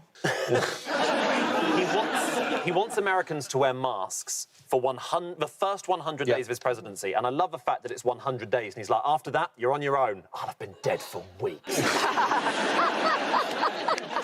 I think when they start telling Americans to take their masks off, they should do it by, like, the most good-looking one first. So, like, day 101, it's like a 9 out of 10, and then an 8 out of 10. Like, if I lived in America, I'd still be wearing mine till 2025. So it's actually considered incredibly offensive to say the phrase 8 out of 10 on Mock the Week.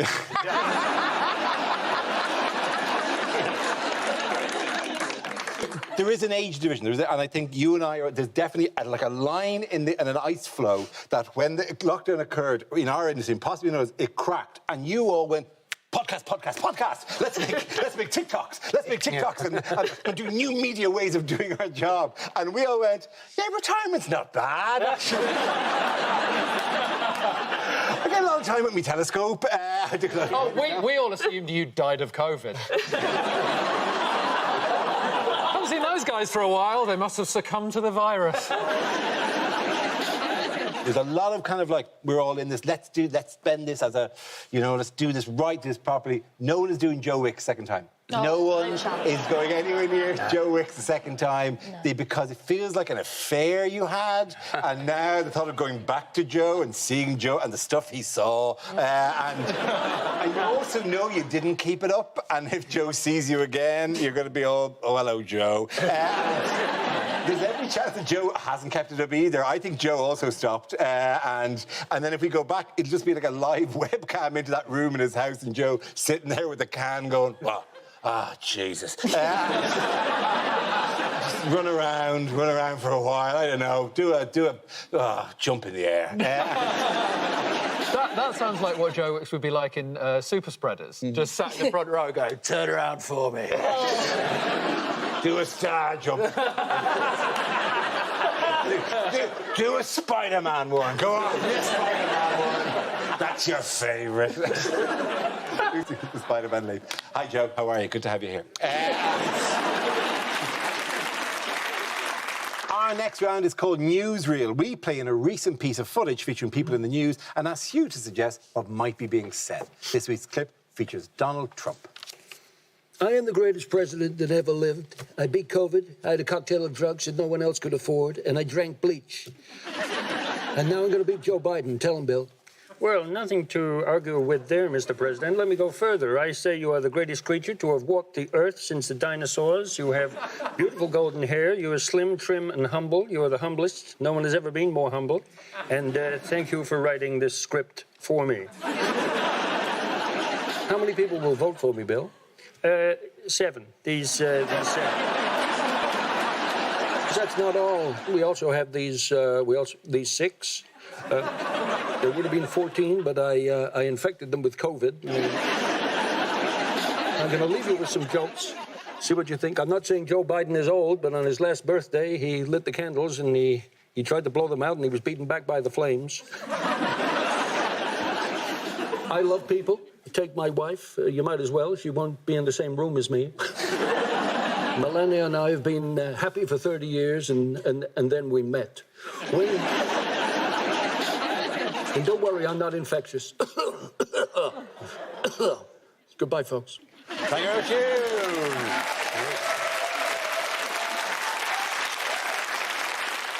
The answer is 14 billion. What is the question? Is it the current price of a Freddo? I'm not sure of the regulations anymore, but is this how many people can you meet outside?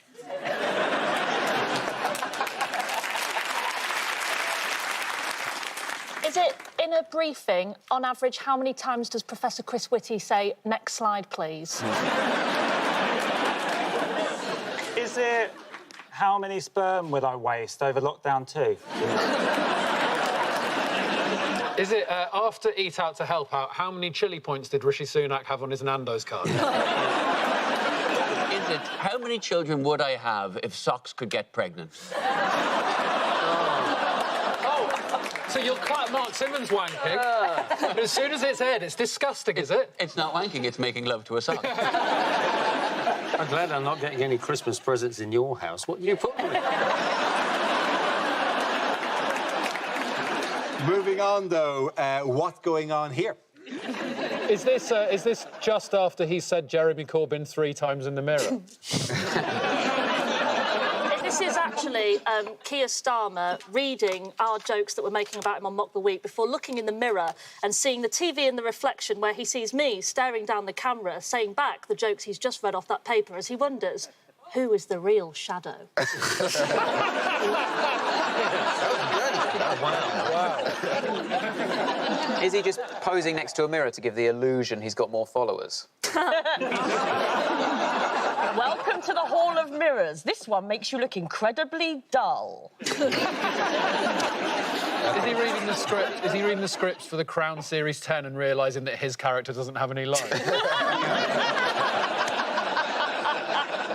I do feel for Jeremy, though. He was kicked out of an organisation he was in for basically his whole life. It's like when I was kicked out of my scout group for being 34. There's a mass exodus of people on the left of the Labour Party leaving, and I just think, having loads of people leaving isn't always a bad thing. You know, it's like when you do a gig and there's a stag do and they go. Yeah. You know, okay, the numbers are fewer, but the vibe's definitely better. I think the media are calling it an exodus, which, given the context, doesn't feel like the right choice.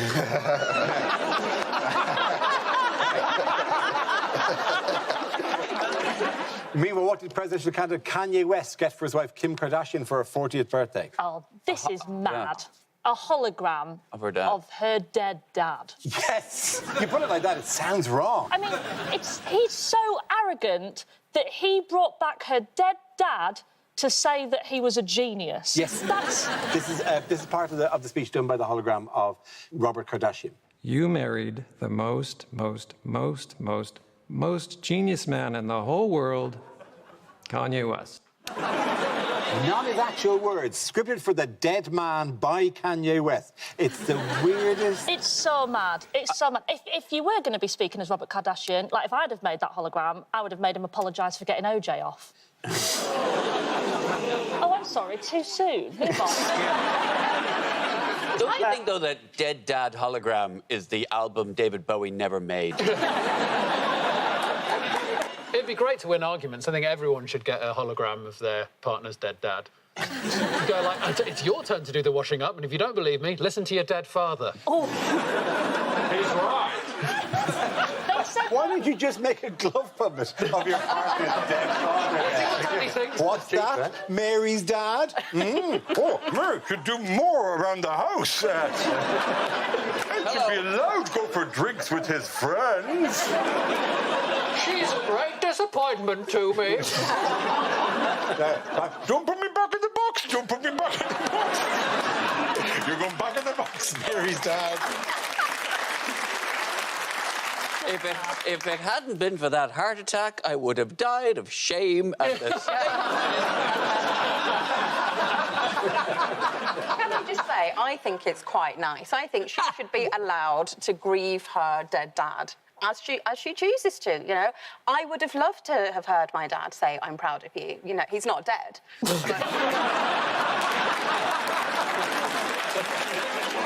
Dear BBC, as a hologram of a dead father, the tone of the debate is very disrespectful. Dear BBC, as Fat Joe Wicks. So, has Joe Wicks started calling himself Fat Joe Wicks? Hello, I'm Fat Joe Wicks. Jump up and down. And I'm not sure if he's smoking or if this is like a twirl. Oh, is that not a hand puppet of his dead father? Oh, what is it, Dad? You liked me more when I was 10, didn't you, Dad? I'm not 10 anymore, am I? I've got an MBE and I hate it.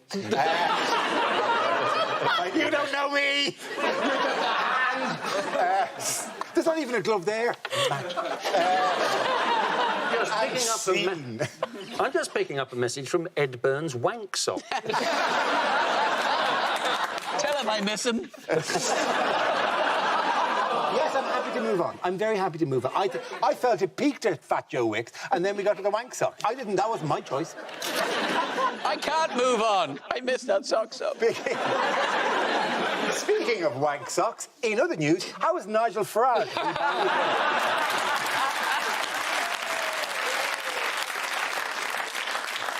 Moving on, though, what's being kissed goodbye this Christmas? Grandma. Oh. Leave it out, you slag.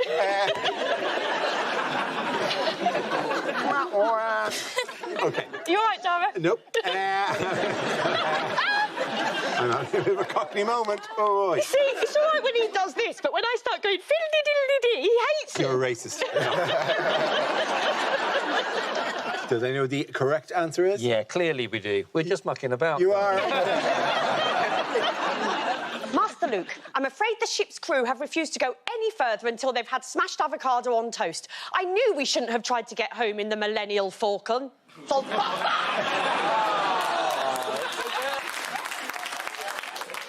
The crew refused to go home till they've had avocado on toast. We shouldn't have... Oh, I can't do it either. You know what? It's harder than it looks, and I've gained a lot of respect for you, Angela. Don't diss a Zoom audience. Apparently, a woman whose room is actually on fire in the top right corner. Oh, there. God. That is very. You really need to turn down the bars on that heater, okay? 'Cause that is normal light everywhere else, but you live on the sun. Oh, it's just not on. It just says I'm Dara Breen. Okay, fine. The other thing we forgot to put on. We didn't put the words hello and welcome to Mock the Week. So the show just started with me going, I'm Dara Breen.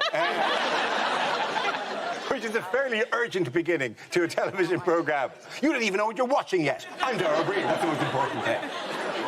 OK, moving on, and what is clearly my favourite story of the week. Why has the Pope been in trouble this week? He liked a picture on Instagram of a very scantily clad model. Yes, now this is the Pope. There she looking is. Slightly back. Woo! Yes, please. What a skid-on show.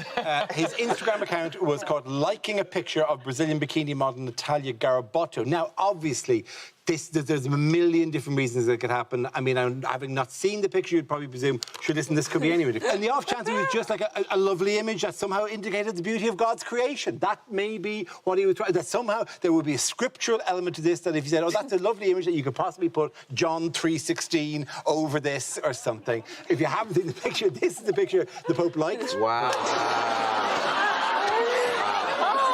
About 50% of the people on Zoom just turned off their camera. It is difficult. I would drop the... let's not keep it up for the entire time we're doing this. By which I mean, obviously, the picture.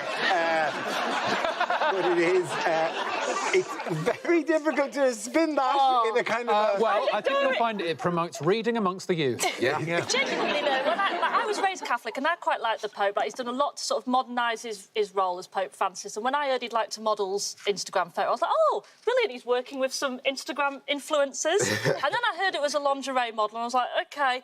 And then I saw that it was in a sexy school outfit. And I was like, of all the kinks for the head of the Catholic Church to have, sexy school kid was not what... A dominatrix in a gimp mask would have been better. Yeah, I know. Surely this is the least controversial sex scandal involving a pope in history. We should be celebrating this, OK? Yes, she's in a school uniform, but that's an adult woman, OK? We need to wean popes off sex scandals. This is essentially the Pope equivalent of switching to smoking menthols. I like that the Vatican are blaming Instagram. That's like if your girlfriend found texts from another woman on your phone and you're like, I can't believe O2 have done this. This is outrageous. We are all talking as if the Pope is in control of his own... Obviously not the Pope, like, sat on the bog going, let's see what's happening on social media today. It's probably some disgruntled social media manager who's been, like, fired or had his pay cut and he's gone, first thing I'm going to do, let's like that picture. A slightly more junior cleric would be in charge of his social media account. You've got to presume that the bishop got bashed. But imagine if it was imagine the Pope sliding into your DMs. You've got the best opening line available in history, just going, do you want to spend an eternity in hell? Well, then let me spend one night in heaven, bitch.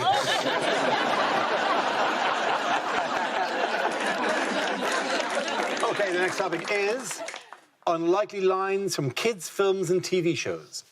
And today's show, children, has been brought to you by the letter P and the number 45. Oh.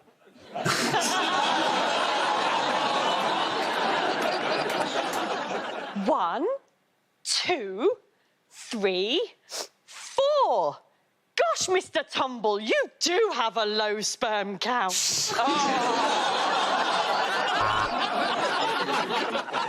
Thomas the Tank Engine huffed and puffed as he pulled out of Paddington. Paddington rolled over and had a post-coital marmalade sandwich.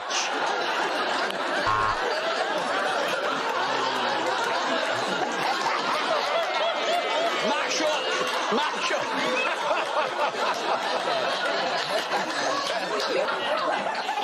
Can I tell you a secret? Said Tigger. I killed Carol Baskin's husband.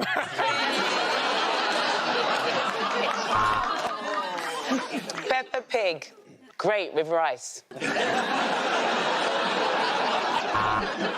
In this week's Horrible Histories, we're going to be covering 2020. Oh, no! It's the world's first fully animated pornography. Sex Toy Story. I don't know what happened. I just joined in with the song and I lost control of the bus.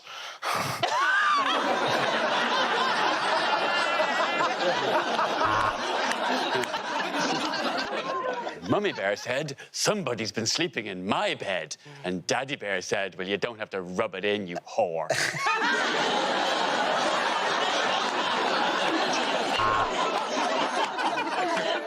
Oh, look, here come the 7 dwarfs. Grumpy, bashful, sleepy, dopey, crackhead, nonce and gimp.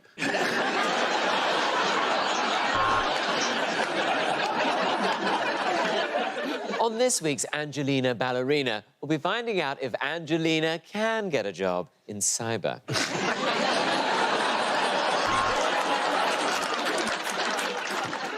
Hello, fat controller, said Thomas. Fuck you, call me, you grey-faced twat.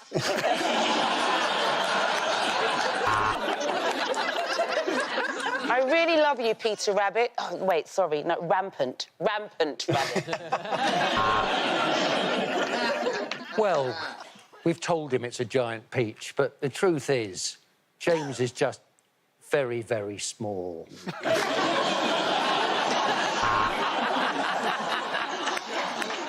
Did you know, children, that without rap music, we wouldn't have Pass the Parcel music?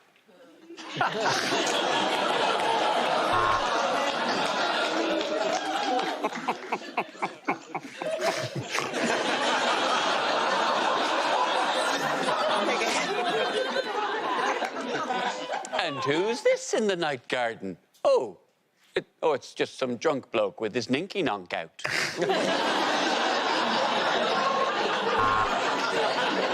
OK, the next topic is unlikely things to hear on a charity appeal. Remember, all the proceeds we raise tonight are going to charity. A 19-year-old pole dancer who I'm putting through college.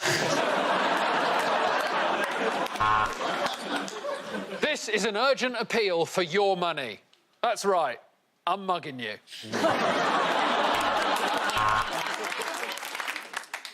We believe every animal deserves the right to a long and healthy... Fucking flies.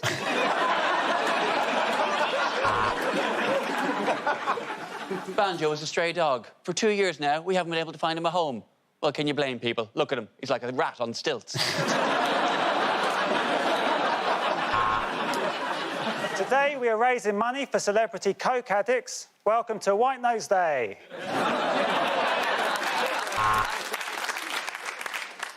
Remember, you have to be over 18 to call our donation line because many of the celebrities manning the phones aren't allowed to speak to children.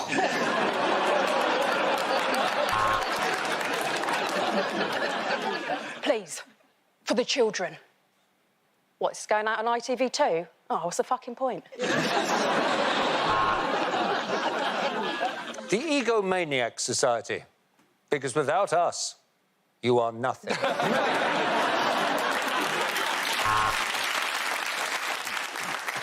Naked, cold, without access to running water. Please, stop flushing the toilet while I'm in the shower.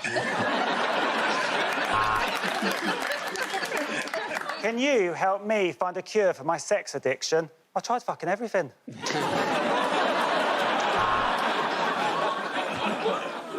What does the Red Cross mean? That your answer is wrong.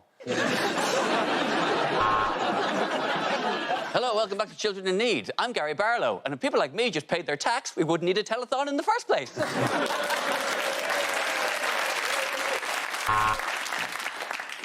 Please donate so that we can reunite Tupperware with its lids.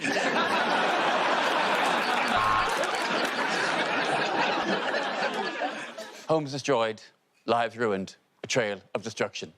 They should have named this hurricane after my ex-wife, Sometimes Edna can go days without speaking to anyone. Help connect her with her friends. Buy her the gift of a Ouija board.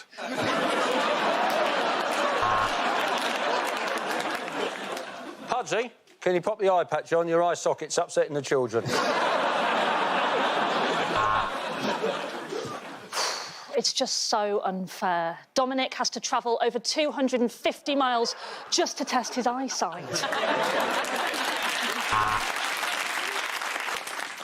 And so, having dug them the well, we now want you to send us some money that they can throw in and wish for some water.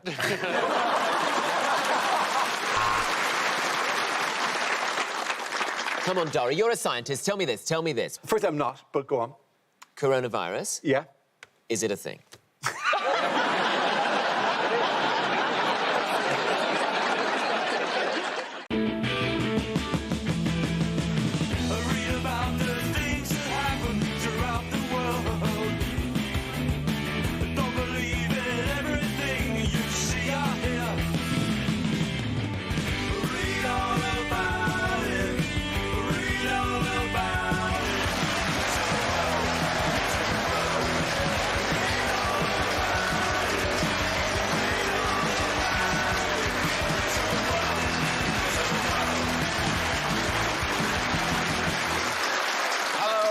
Welcome to Mock the Week. I'm Dara O'Brien. Joining this week are Ed Gamble, Ria Lina and Rhys James, Maisie Adam, Hugh Dennis and Ed Byrne.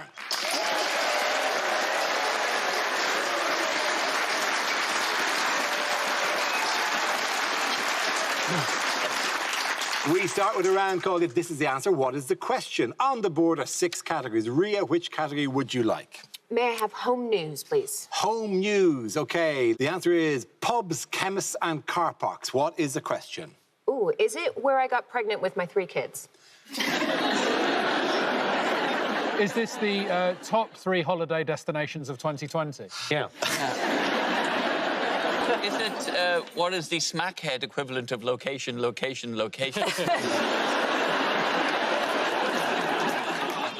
Is it what are 3 places I've been told, sir, we prefer if you waited till you got home to apply the anusol?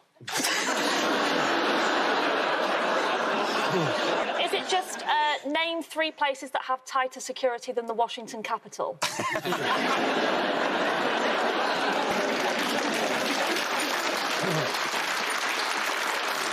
Is it, what are there very few of in Antarctica? Is it perchance, where are my kids going to be doing work experience if I keep homeschooling them? What are the best places to find condoms if you're in a rush?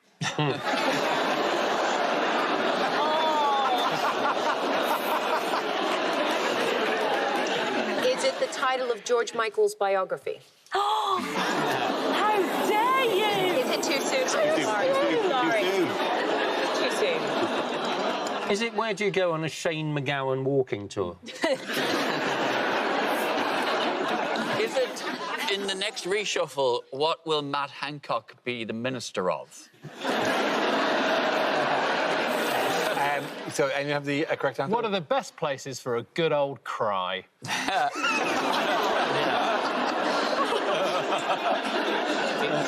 No one's judging anyone anymore. You can cry wherever you want, mate. I think the actual answer is what places are you going to be able to get the vaccine? That's absolutely right. Thank you very much, Hugh Dennis. Very good.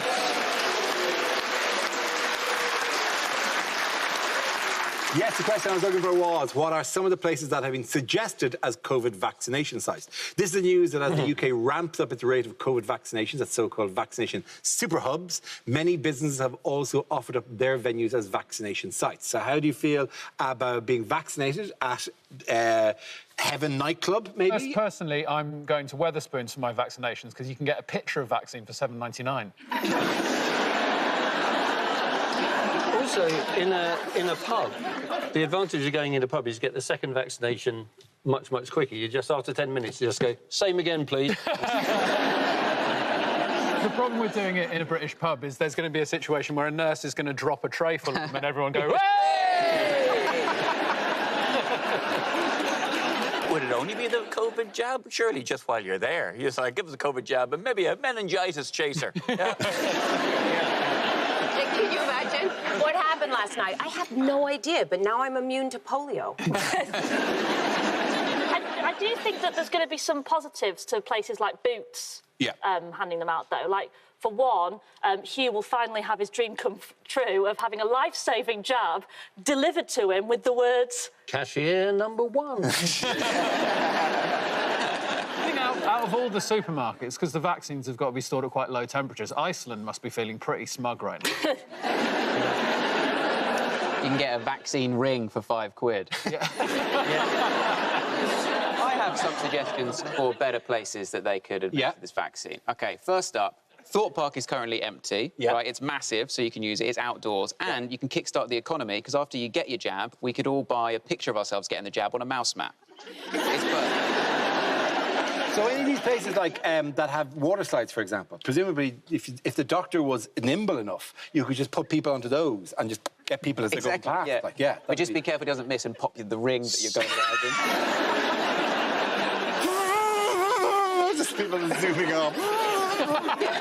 Oh, Sean!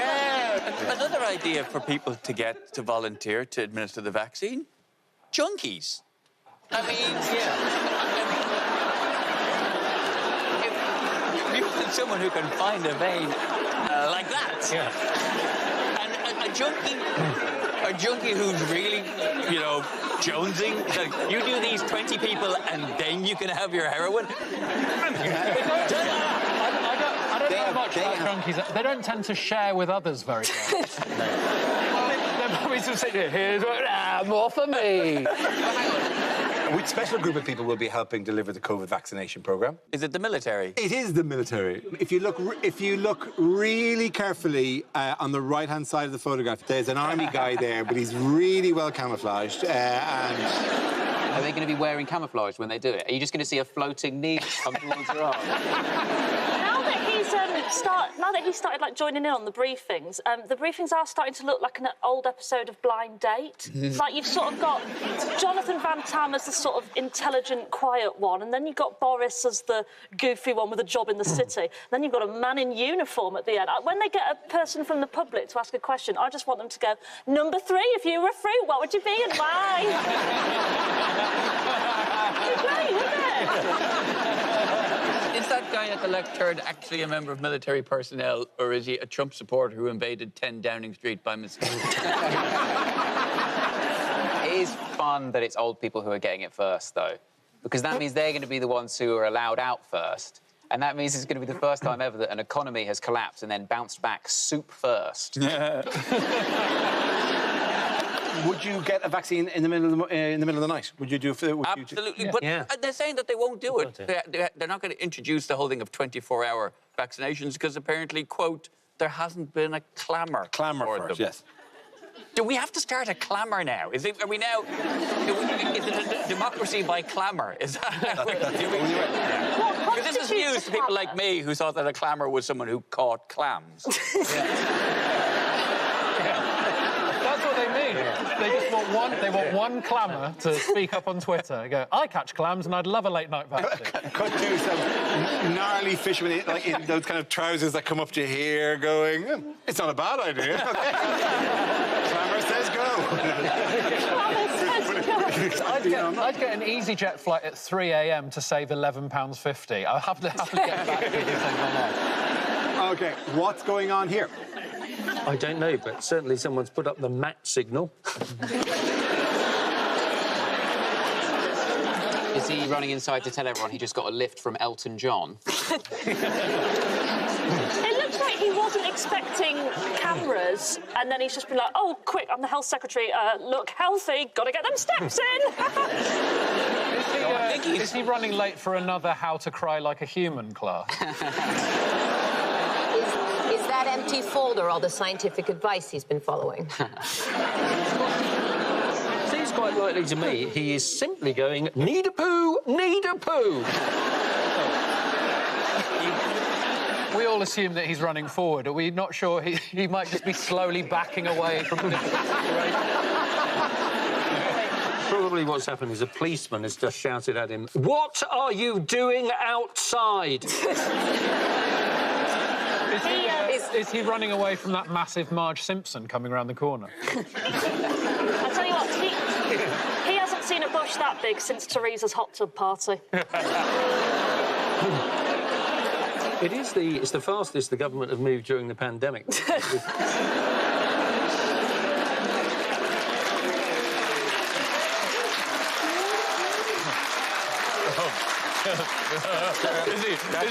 Is he perhaps running from his responsibility?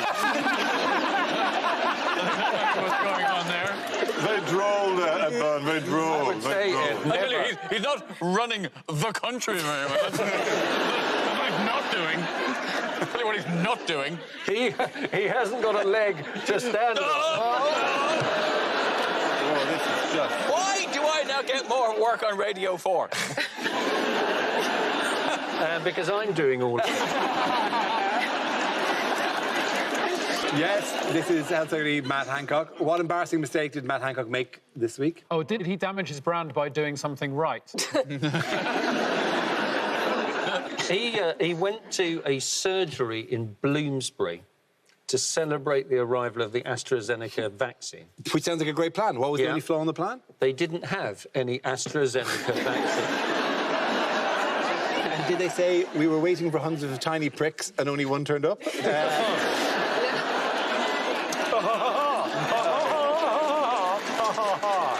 Running from his responsibility. At the end of that round, the points go to Ed, Rhea and Reese.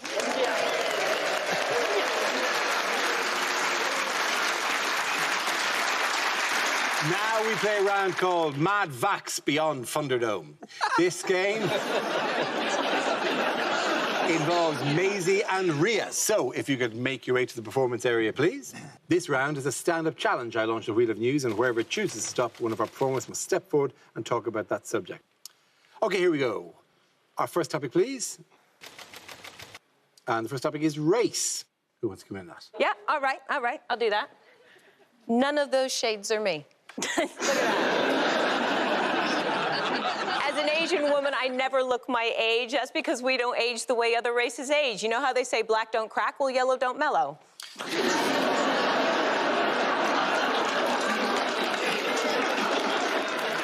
We're essentially 12 into the day that we're 90. There is no in between. I've looked like this since World War II.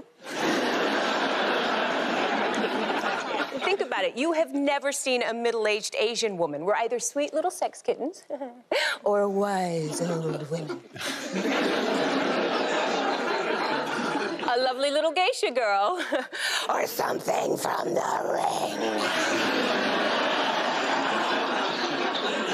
Here's a fun fact for you. Other races age and then die. Not Asians. We don't die, we just shrink. We're 12, we're 90, we're Yoda. That's where my mom is now. Oh, little old Asian grandmother am I.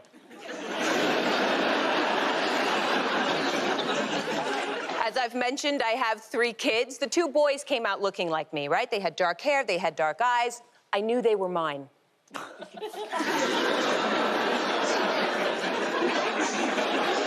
else would I tell? Because my daughter came out blonde. Blonde. I did not work 9 months to make a kid everyone thinks I'm the nanny of.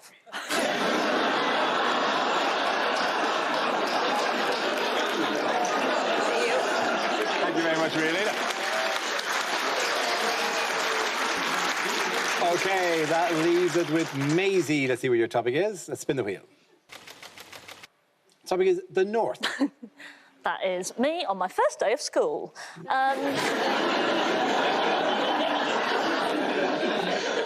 The last gig I did before lockdown, I was introduced on stage as cheeky northern working class comedian Maisie Adam. Yeah, which I was quite shocked by because I'm not actually working class, but I think down here just people hear this accent and assume there's been a struggle. Honestly, you talk like this down in London and they're like, oh my God, a female Billy Elliot, I love it. Are you all right using an inside toilet, yeah? Yeah? I'm from Yorkshire. My parents are both from Yorkshire, but my dad's a proper Yorkshire. He's a man of very few words. In fact, he speaks like once every 3 days. And when he does, what he says is so basic, you wonder if it's actually quite profound. I was trying to think of the last conversation I had with my dad before all this, and it was he just sort of shuffled into the living room, sighed, and said, I genuinely thought, it was so basic, I thought he was reciting a haiku. Like, he came into the living room, sighed, and just went, dishwasher's broken, but I've checked the guarantee, it's got a year left, and then walked out again. I was just sat there like, thank you for sharing, Phil. Did you write that? That was beautiful. Thank you. Even the way they met, my mum and dad, it sounds like it should be really romantic, but I know it can't have been because my dad was involved. They met walking their dogs, right? They met walking their dogs in the park. Sounds very beautiful, very Disney, very 101 Dalmatians. But I know for a fact it would have just been like my dad walking up to my mum, pointing at a dog, going, what's that?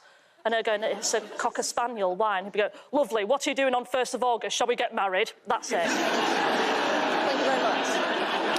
Well done to both of you. Point there for Rialina. Come on, sit down.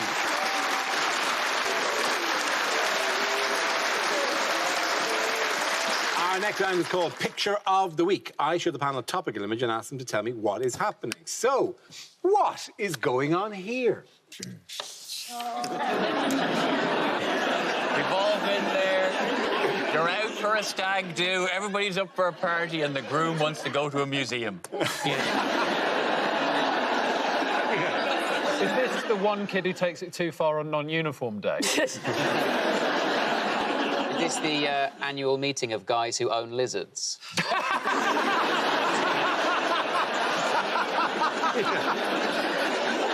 It was a disappointing turnout for the first ever straight pride.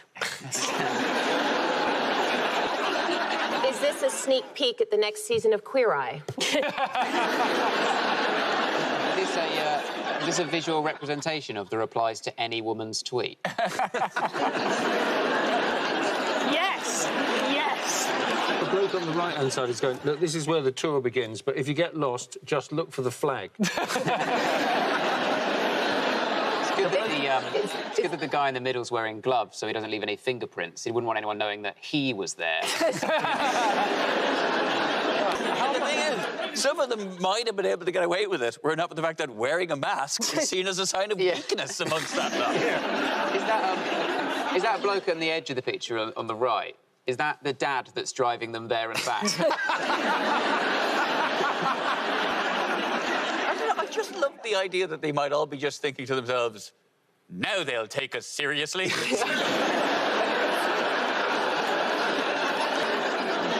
You know what's a real shame is that the guy in the middle is actually quite attractive. Why are the good ones always gay or white supremacists?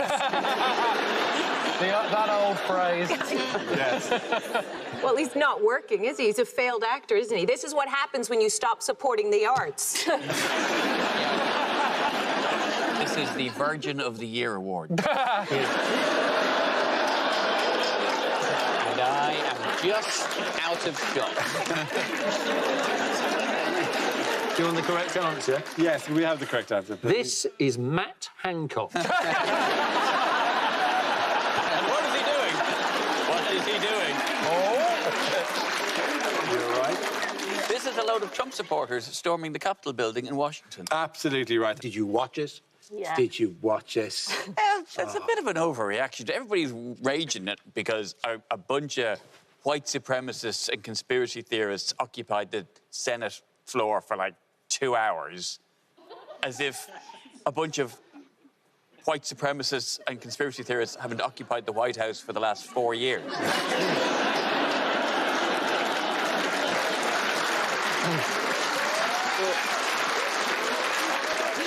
They were so surprised that they'd actually got in. They didn't know what to do at that point and just ended up sitting at a desk like they were in Madame Tussauds. Yeah, look at me!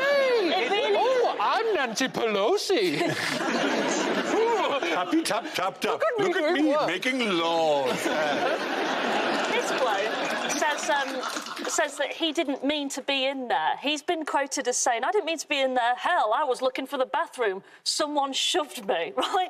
Like, he's definitely meant... That's like me going, oh, I wasn't meant to be sat here tonight. I was just looking for a wee, and then the bloke from Outnumbered turned up and shoved me, and now I'm here.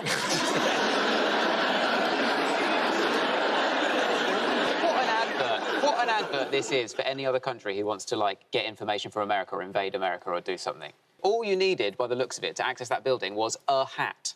Well, wait, let's be clear about this. Like, this time, all you needed was a hat. But when the Black Lives Matter were protesting in the summer, what did they have protecting the Capitol? They had the Washington Police, they had the National Guard, they had the Army of the North, they had the Avengers, they had 5,000 Imperial Stormtroopers, they had a bunch of dragons on call. So it really depends who's protesting.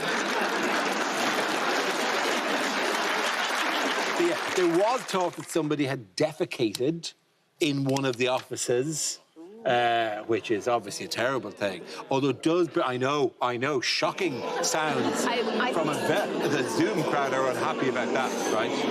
But also, that's not, by the way, I thought the cross was the scariest thing. It's not the scariest thing. The scariest thing is a dog that has been staring unblinkingly at me for the entire length of the show.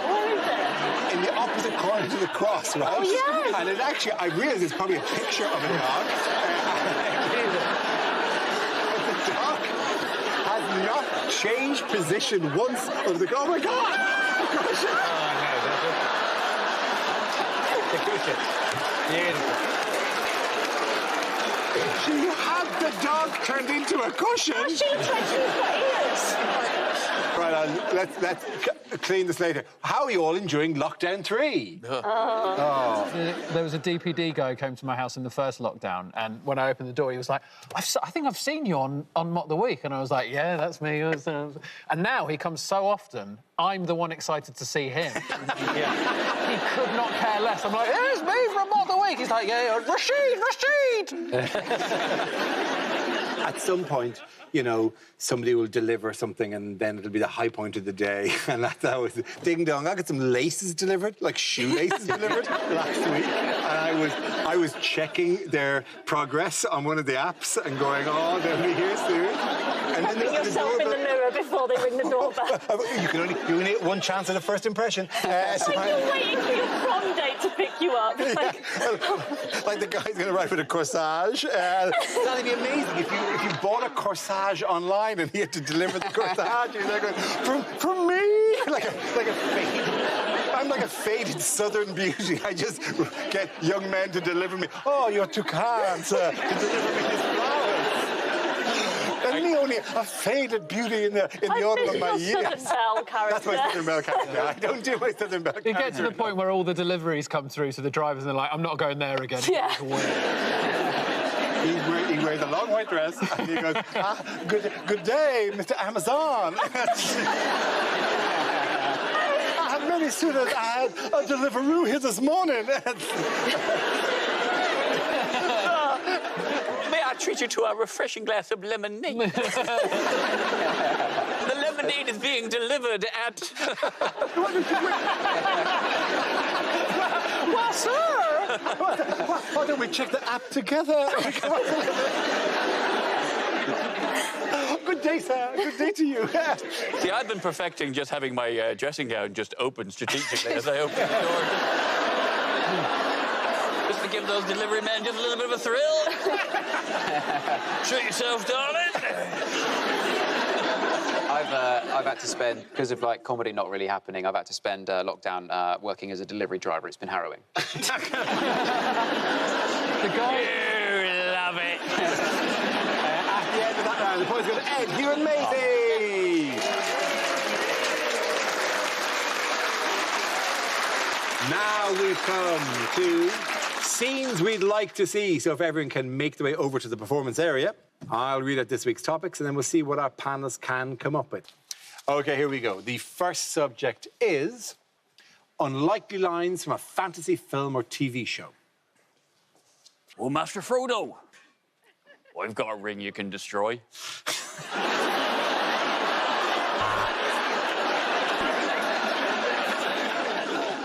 Hufflepuff? No, thanks. You got any cocaine?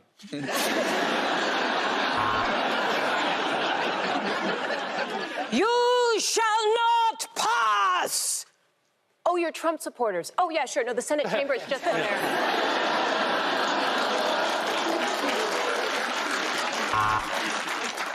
Tell you what, girls, I've been enjoying Quidditch much more since Hermione taught me the vibrating broom spell.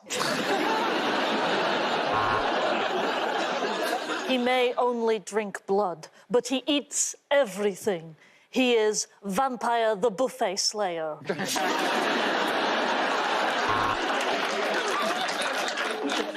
So you must be the Beast? Oh, you're the Beauty? Oh, awkward.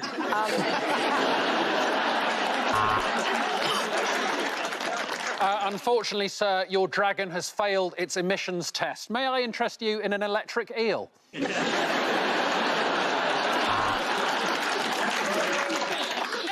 The amulet has come to life. You know what this means? Our table at TGI's is ready. I'm really sorry, but my granny says she's not getting in the TARDIS unless it's the White Doctor.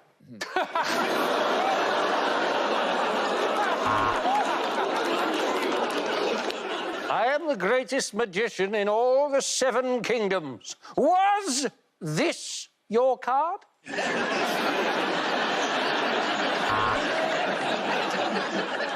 Yeah, it turns out those weren't his dark materials. We found his dark materials on a hard drive. He's now on a register.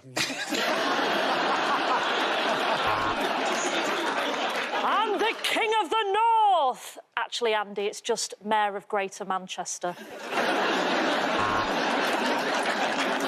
No, sire, the orcs will not kill any hobbits today. They are doing Veganuary.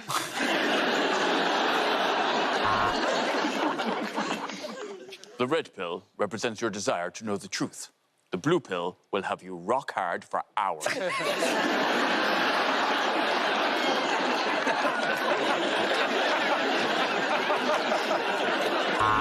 This may look like a normal bookcase, but if I take out this encyclopedia and turn to page 206, there's a diagram of a boobs.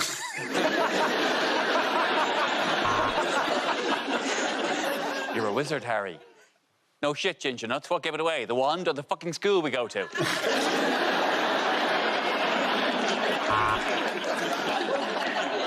And in the Battle of Winterfell, the Night King turned to his White Walkers and said, I know you're hurt, but you need to go home. You need to have peace. You're very special. We love you, but go home. Okay, the next topic is unlikely dating profiles. Lonely Southern Belle seeks handsome delivery driver.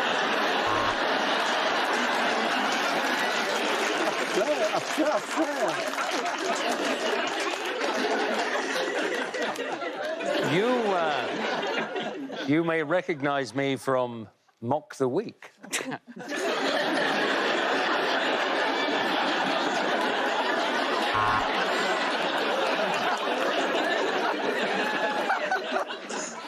I'll be honest, I'm only on here because I've been banned from all the other apps. But what am I looking for? About 11,780 votes.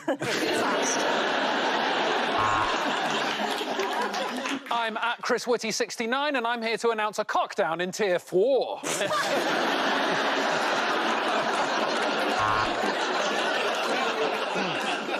Are you single? Over 50? Yeah.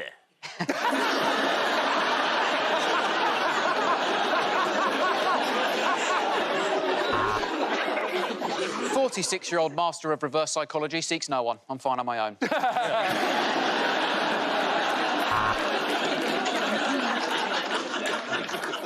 Are you looking for companionship, unconditional love, and long walks? Great. I'm selling a dog.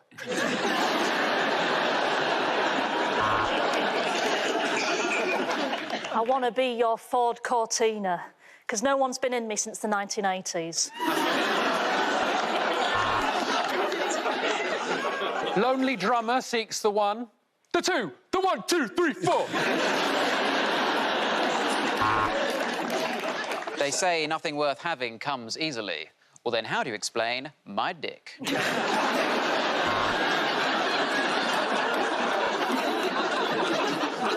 Hi, I'm Deb. I'm an anti-vaxxer, and I'm I'm fine.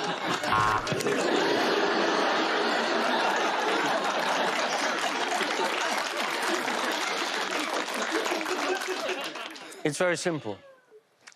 I'm looking for an Irishman who speaks like a Southern belle.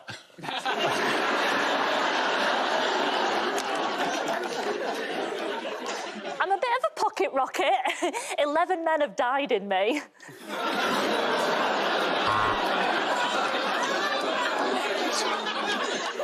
I'm recently divorced after 14 years of marriage, and I'm looking to sort of mix it up a bit, try new things, maybe try a bit of cock.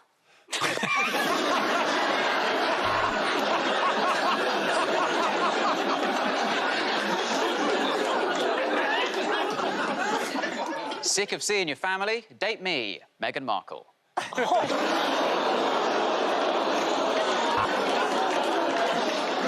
I've been married for 20 years. I just need a fuck. At the end of that round, the points go to Ed, Rhea and Reese.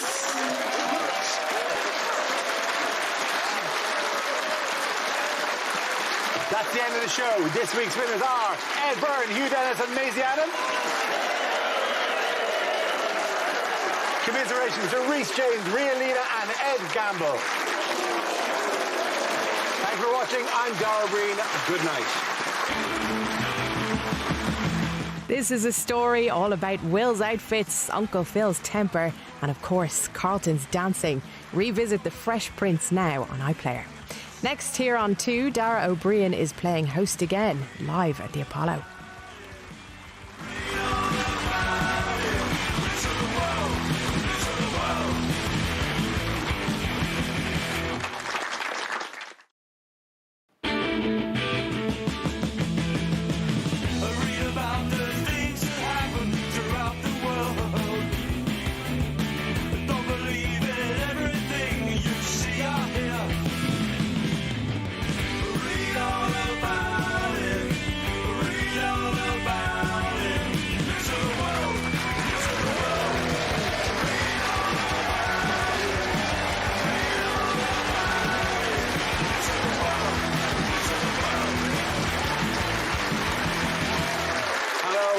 Welcome to Mock the Week. I'm Dara O'Brien. Joining me this week are Ed Gamble, Michael O'Dwally and Reese James, Catherine Bohart, Hugh Dennis and Angela Barnes.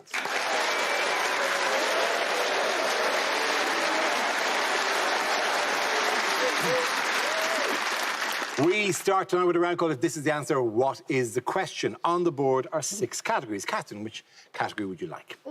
Health? Health seems like an excellent thing at the moment. The answer is 140 a minute. What is the question? Is it, what is the average pace at which depressed women eat Maltesers? Is it, what's my resting heart rate when I look at a treadmill? Is it how many times parents look at the kid they're currently homeschooling and think, you know what, I think you'd be good in the army? Is it because my mum's not updated her contract for 15 years, how much does she pay for calls? Is it ideally how many people would Priti Patel like to send to prison just for drinking coffee? Is it how many orgasms can happen when 2 women just have sex with each other? Is it how often are we going to be thinking about that for the next week? Is it the rate of subscribers Dara could get if he took my advice and set up an OnlyFans account? Is it particularly from the laugh of people who aren't sure what OnlyFans is? Is it how many pistachios can I get through now that I've started eating the shells? Is it how many times is that Weller man bringing sugar and rum and tea? Is it how many spiders does Priti Patel have to eat to continue to function in daylight? Is it you are watching a Boris Johnson press conference? How many times will you hear the word alas? Is it, quite simply, how fast does my heart beat every time I see you, Dara? Is it the average price of rent in London? Is it how many complaints do the BBC get about the fact I host the Cantonese cooking competition, you dim some, you lose some?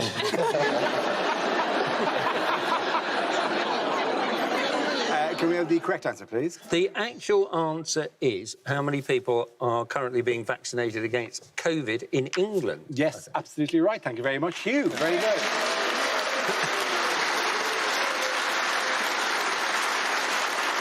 Yes, the question I was looking for was, at what rate was the NHS vaccinating people in England at the beginning of this week? This is the news that NHS England's chief executive has praised the speed of vaccination delivery across the country. It was announced that another 5 million people are eligible for the jab, as the over 70 age group are now being contacted. So, doing well. I want to be excited, Dara, that it's like 2.4 million people have received their first jabs and it's exciting, but I'm just waiting for Matt Hancock to announce in a briefing, you know, oh, been a terrible spreadsheet error and they all went to one person.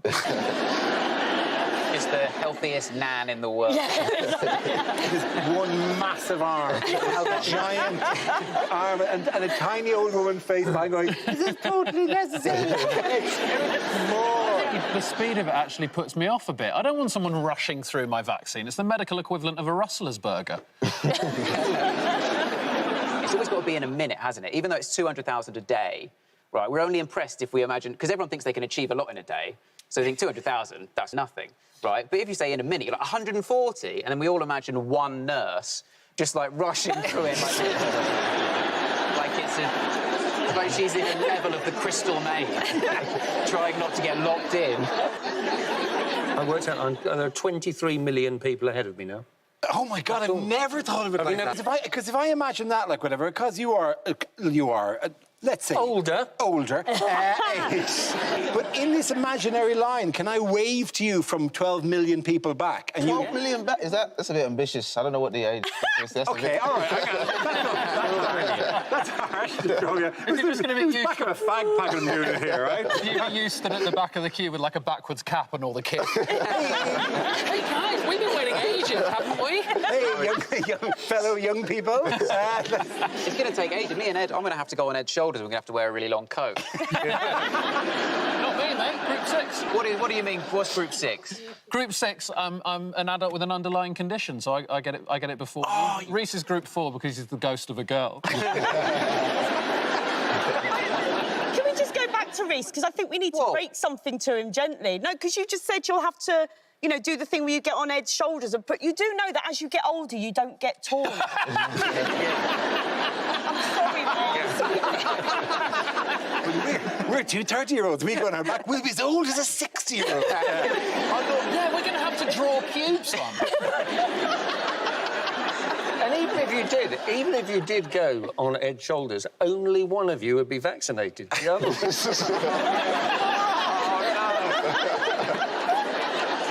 What mutant strains are we worried about entering the country? We're called immigrants. Can we just... There are two from South Africa, one of which is sort of all right and the other we don't know yet.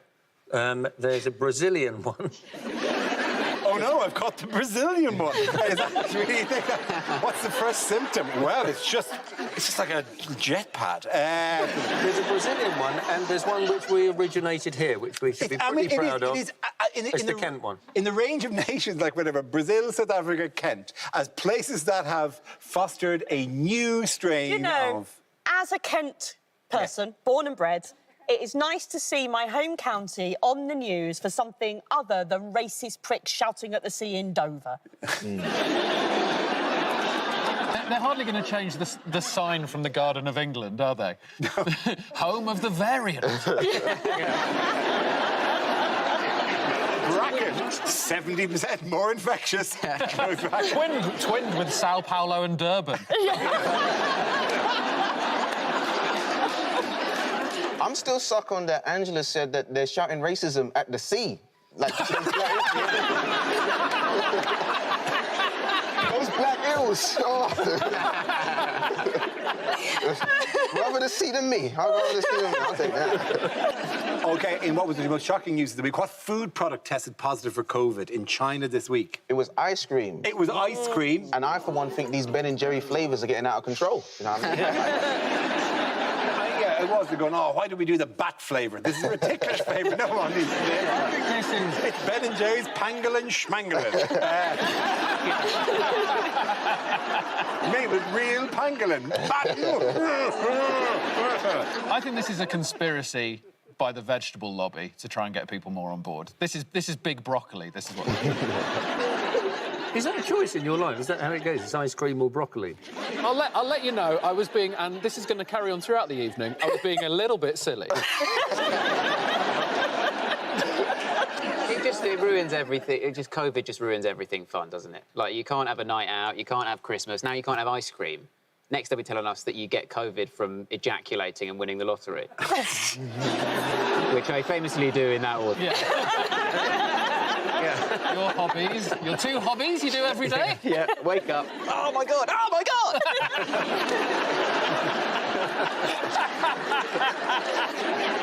But it does feel like, I don't know, to a degree, a bit like a brag from China. Like, we're just getting testing sorted out, and they're sort of swabbing Mr. Whippies at this point. They're like, what else can we test?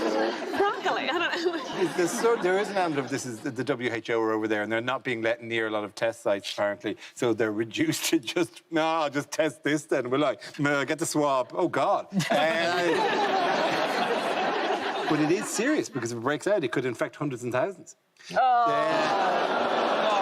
Dara, please stop spreading this. The moment I read this, I knew this was fake news. Yeah.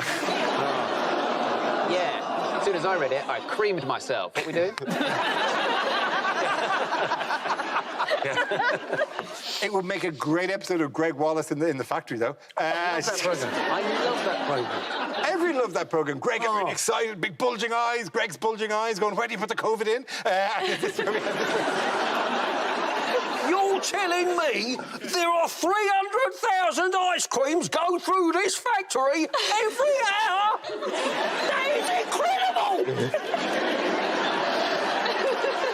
How do they get the COVID in? It is every episode of Greg Wallace in the factory. If people wants to go, Greg, this factory's been open for 127 years. Yeah. We've been making biscuits since the Victorian era. You must know that, Greg. It's amazing! So many biscuits! Do you think they'll do Greg Wallace inside the vaccination hub? Just clinking the bottle wildly. These are the smallest bottles I have ever seen! How do they get the fluid in a bottle that small? OK, that round of points go to Ed, Michael and Reese.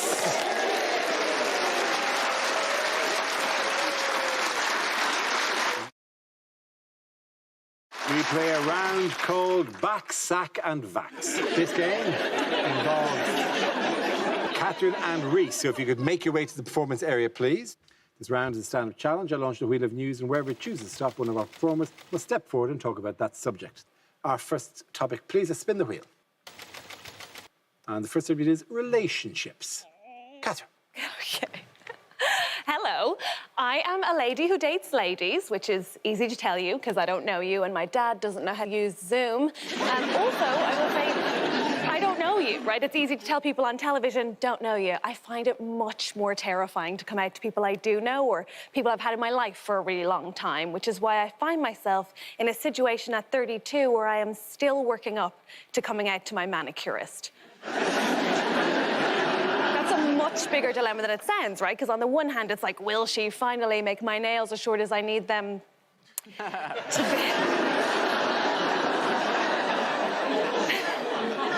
By the way, the best person I've ever come out to is still my mother, because my mom has a unique way of sort of being supportive, but also making things weird. So when I came out to my mom, she just waited for my dad to leave the room and then said, me too. You want to hear. I mean, she's a nice Irish lady, so she clarified, of course. She said, you know what, Catherine, right? I am not gay, right? I am not gay. I am not gay. Because straight women love to say that in threes for some reason, like it's some sort of protective spell. But she said, I'm not gay, right? And it's not that I'd leave your father for a woman. I wouldn't.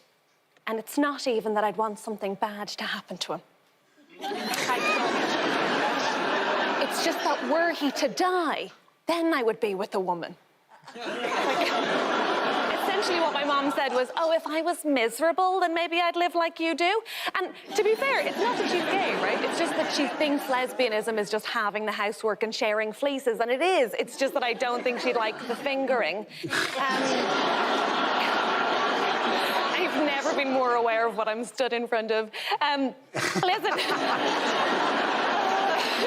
The point is, I'm pretty lucky. My parents have always been very supportive of me dating women. They don't have an issue with that because I can't get pregnant, and Irish parents absolutely love that. They have a much bigger problem with those women being English. Thank you very much, Catherine. OK. That leaves us with Reese. Let's see what your topic is.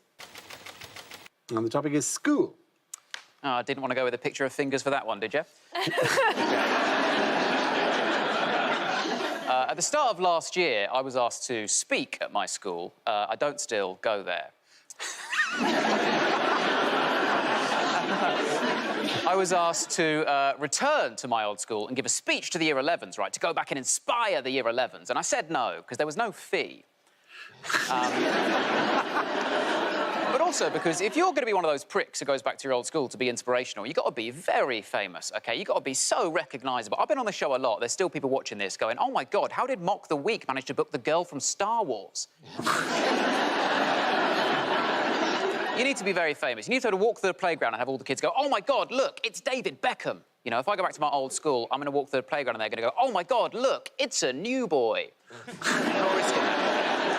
What will I say to them? Oh, you all might remember me from the year that everyone called me Mr. Deacon, because he was our history teacher, and I wore the same jumper as him on non-uniform day. Deco. Deco for a year of my life. That's what they called me, Deco. It's a good jumper. He was too old for it. Slazenger. Anyway, Sorry, I'm aware this is being broadcast. I'm trying to get a brand deal. Anyway. I love the way parents, man, I love the way parents have been talking about school this year, right? Ever since lockdown started, the last lockdown, right, started, and 2 weeks into it, parents were immediately like, we've got to get the kids back to school. We've got to get the kids, they're missing in education. We've got to get the kids back to school. Right, if your kids are under 10 and you're saying we've got to get them back to school because they're missing in education, admit that you're a liar and you hate your kids being near you, OK? Because no one, not in primary school, is missing anything, OK? All of us could have not gone to primary school. We'd be the exact same people we are now, all right? There is no education to miss. Primary school in this country is about two things. Tadpoles and cress. That is it. Thank you very much, Reese. Well done, Voodoo. Points there for Catherine.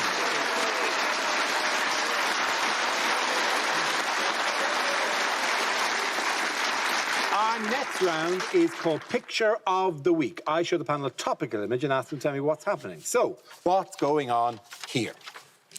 Is this a publicity shot of Tom Cruise in Mission Impossible 37? Is he showing us how many years he has to live? Is this an advert for a new travel company, Receding Airlines? What he actually looks like is a man who's going, are you worried about how your loved ones would cope if they had to arrange your funeral? Is this a legendary rock, paper, scissors player coming out of retirement? It just looks like someone got to go up the front and meet the pilot. No, that is the grimace of a man who's just stood on his own bollock. Is he going, get in, it's not Dignitas? Has he just found out that 50 Shades of Grey is the in-flight movie? Is he shouting after Obama, wait, I can't do this without you? Is the plane going, I'm sniffing this bus, smells great? Is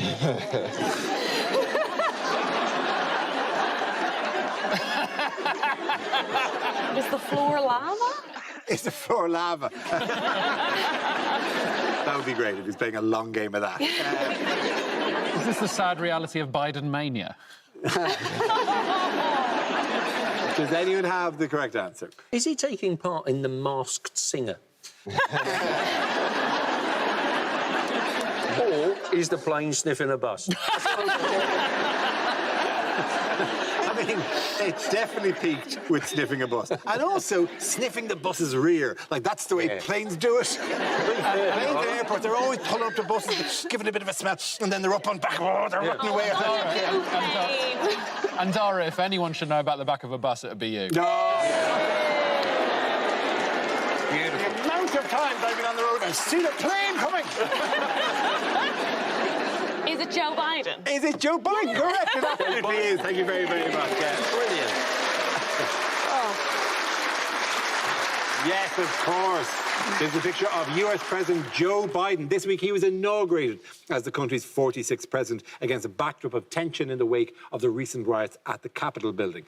At the time of recording, the inauguration ceremony has yet to go ahead. We recorded back on Tuesday, the inauguration is Wednesday, and then you see it maybe on Thursday. So we have no idea. We're just presuming it went fine. Obviously, wink, wink, internet people, wink, wink. We know what really happened. Oh, yeah, that midway through the inauguration, he whips off his rubber mask, and he was Trump all along. It's genius. It's exactly what the prophecy said. And then Trump went, fooled you, suckers, I'm president again. Now arrest these people. They're all part of a paedophile ring. And you won. That's what happened. But let's go with the other reality for the time being. Anyway, presuming it went well. Well, because we don't know, should we give you some options? Just, you know... Best to cover ourselves. So they can Always cover best to cover. ourselves. So, like, for one, I really like the bit when Donald Trump shoved the key to the White House up his arse and locked himself in the car. I thought that Biden's wardrobe malfunction was a bit embarrassing, but it's a good job he had that gold star on his nipple. It was a short speech, but enjoy prison, bitch. Does have a ring to it.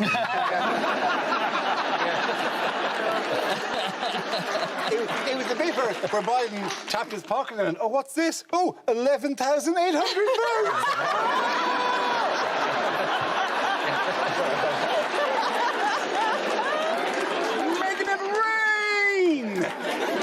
I did find it a bit racist when he went off and shouted at the sea in Kent. The only way to learn. And it was a bit embarrassing when Trump's plane tried to take off, but it wouldn't because it was sniffing a bus. It is a pity Trump didn't go, because my hope was that Trump would go, and that Biden would... In the bit where he had to walk across and shake hands, Biden would just lean in and go, I stole it. And as Trump looks shocked, Biden goes, is this your watch? What does Melania refuse to do? Well, plenty of stuff I can... Well, yeah.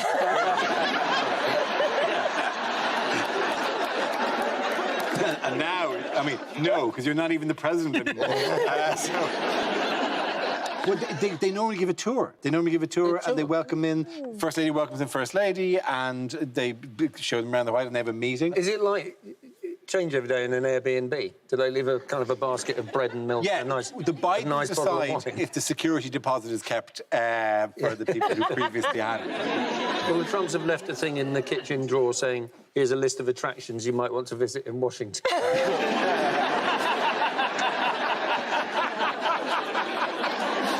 OK, what does Joe Biden plan for his first few days in office? Basically to erase everything Donald Trump did in the last 4 years. Yes, it is, yeah. It's like he's just trying to take him out of history completely. I want him to start every speech by going, oh, I had a weird dream last night. Anyway. Big thanks to the outgoing president, Barack Obama. They keep calling it Biden's Blitz, don't they? I'm like, don't do that, you'll get flashbacks. He's so in danger of forgetting his own policies that he's tattooed them on his body like Memento. The thing he can't undo is what Trump did on his last day, which was these 100 pardons that he gave. If I was Trump, I would have done these 100 pardons, right? But I'd have started it 100 days ago and done one a day like an advent calendar. I'd have gone, who's behind the jail door today? It's Lil Wayne. Get out of there, you little I think for his last pardon, just before he leaves, Trump should have gone, I pardon Joe Biden, and I'm not going to tell you what for. You work it out for the next 4 years. Good luck. He's also, because one of the groups of people he's pardoning that's come out is he's pardoning a bunch of black people who are in jail on really minor drug charges. Yeah. Which is the most confusing. Like, it's like we're being gaslit by Trump, right? He's just going, see, I am the good guy at the last minute, right? That's what everyone wants him to do. Yeah. It's like if you get caught cheating by your girlfriend and she's really angry at you and you think, I know what I'll win her back. I'll empty the dishwasher. It's fun. OK, at the end of that round, the points go to Angela, Hugh and Catherine.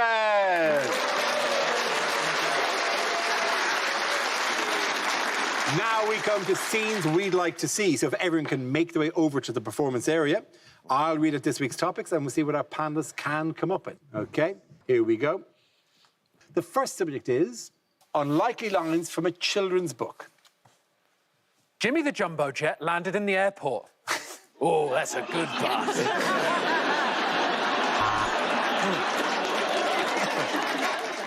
Please, sir, can I have some more? Afraid not, mate. Your lunch was made by Chartwells.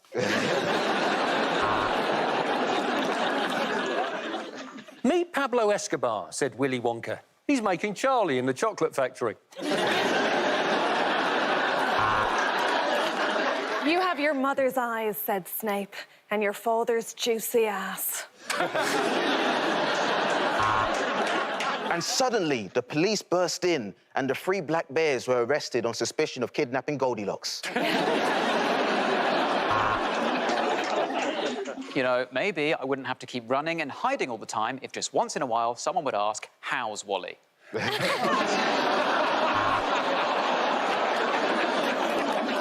Inside that wardrobe is a whole magical world. So why don't you go and explore for an hour while Mummy has her wine?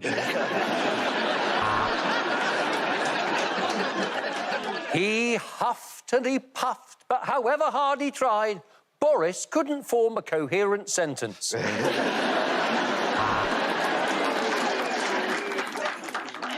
The tiger came to tea and stayed for breakfast, so you have to call him Uncle Tiger now.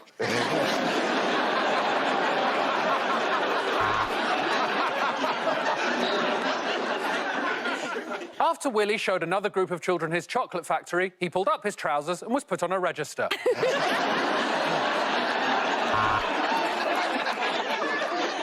I wish I was back in Kansas, said Dorothy, as she was arrested for breaking into the Capitol. And as they looked around at how everyone had been separated at Hogwarts this year, the kids began to realise this sorting hat was incredibly racist.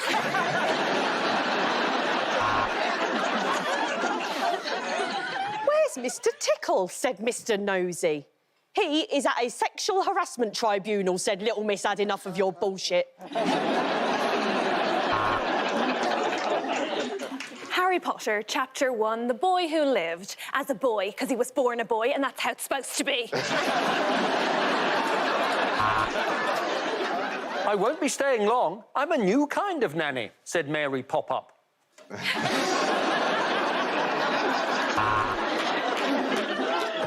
Oh, well, said Bi-Curious George. That didn't hurt nearly as much as I thought it would.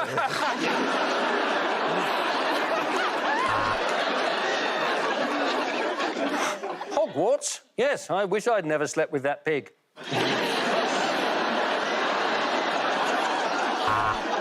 And the ugly duckling, who all the other ducks had bullied, turned into a beautiful swan. So, just goes to show you, bullying works.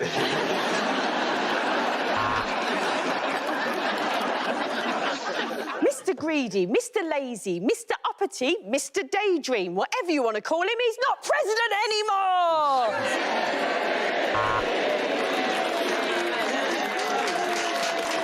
The next topic is bad things to hear from your flatmate. Welcome to your new home. I forgot to tell you that every evening in this flat, we watch the Dara O'Brien DVD.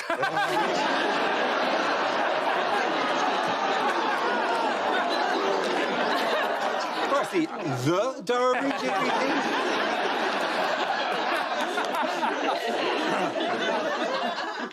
OK.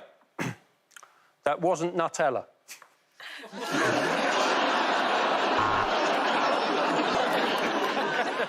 OK, who drank my milk? Do you know how long that took my mum to make for me?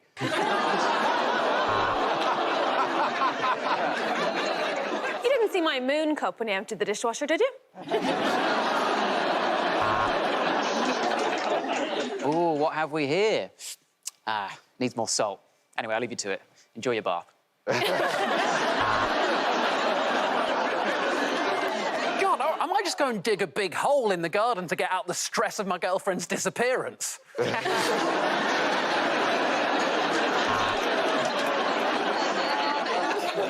Sorry, so you're kicking me out of the flat just because I'm dangerously obsessed with The Apprentice?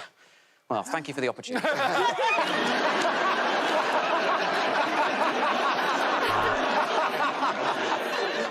If you're popping to the shop, can you get me some marigolds and some bleach and some heavy-duty bin bags? Oh, and a Twix. Naughty.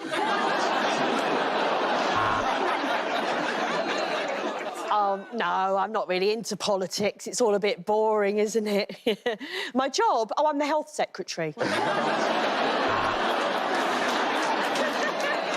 Hey, man, I'm sorry your dog died, but I did tell it to stop barking. Hey, who's your friend who keeps coming over in the middle of the night? You know, the little Victorian girl with no eyes. About yesterday. Sorry about when I walked in on you wanking. I'll make sure to wank in my own room from now on.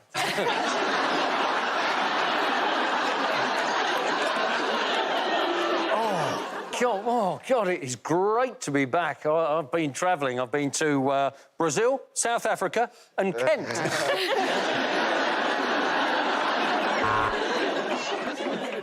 I hope you don't mind. I've moved the fridge into your bedroom. I'd just like a snack while I watch you sleep. OK, I know you're a bit sick of the last one, but don't worry. I've managed to get the other Dara O'Brien DVD.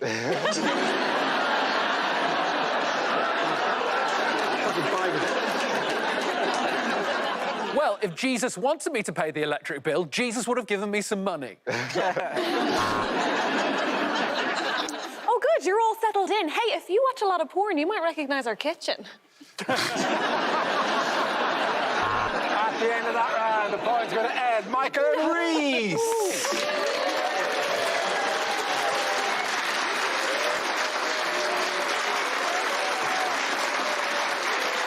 That's the end of the show. This week's winners are Angela Barnes, Hugh Dennis and Catherine Bohart.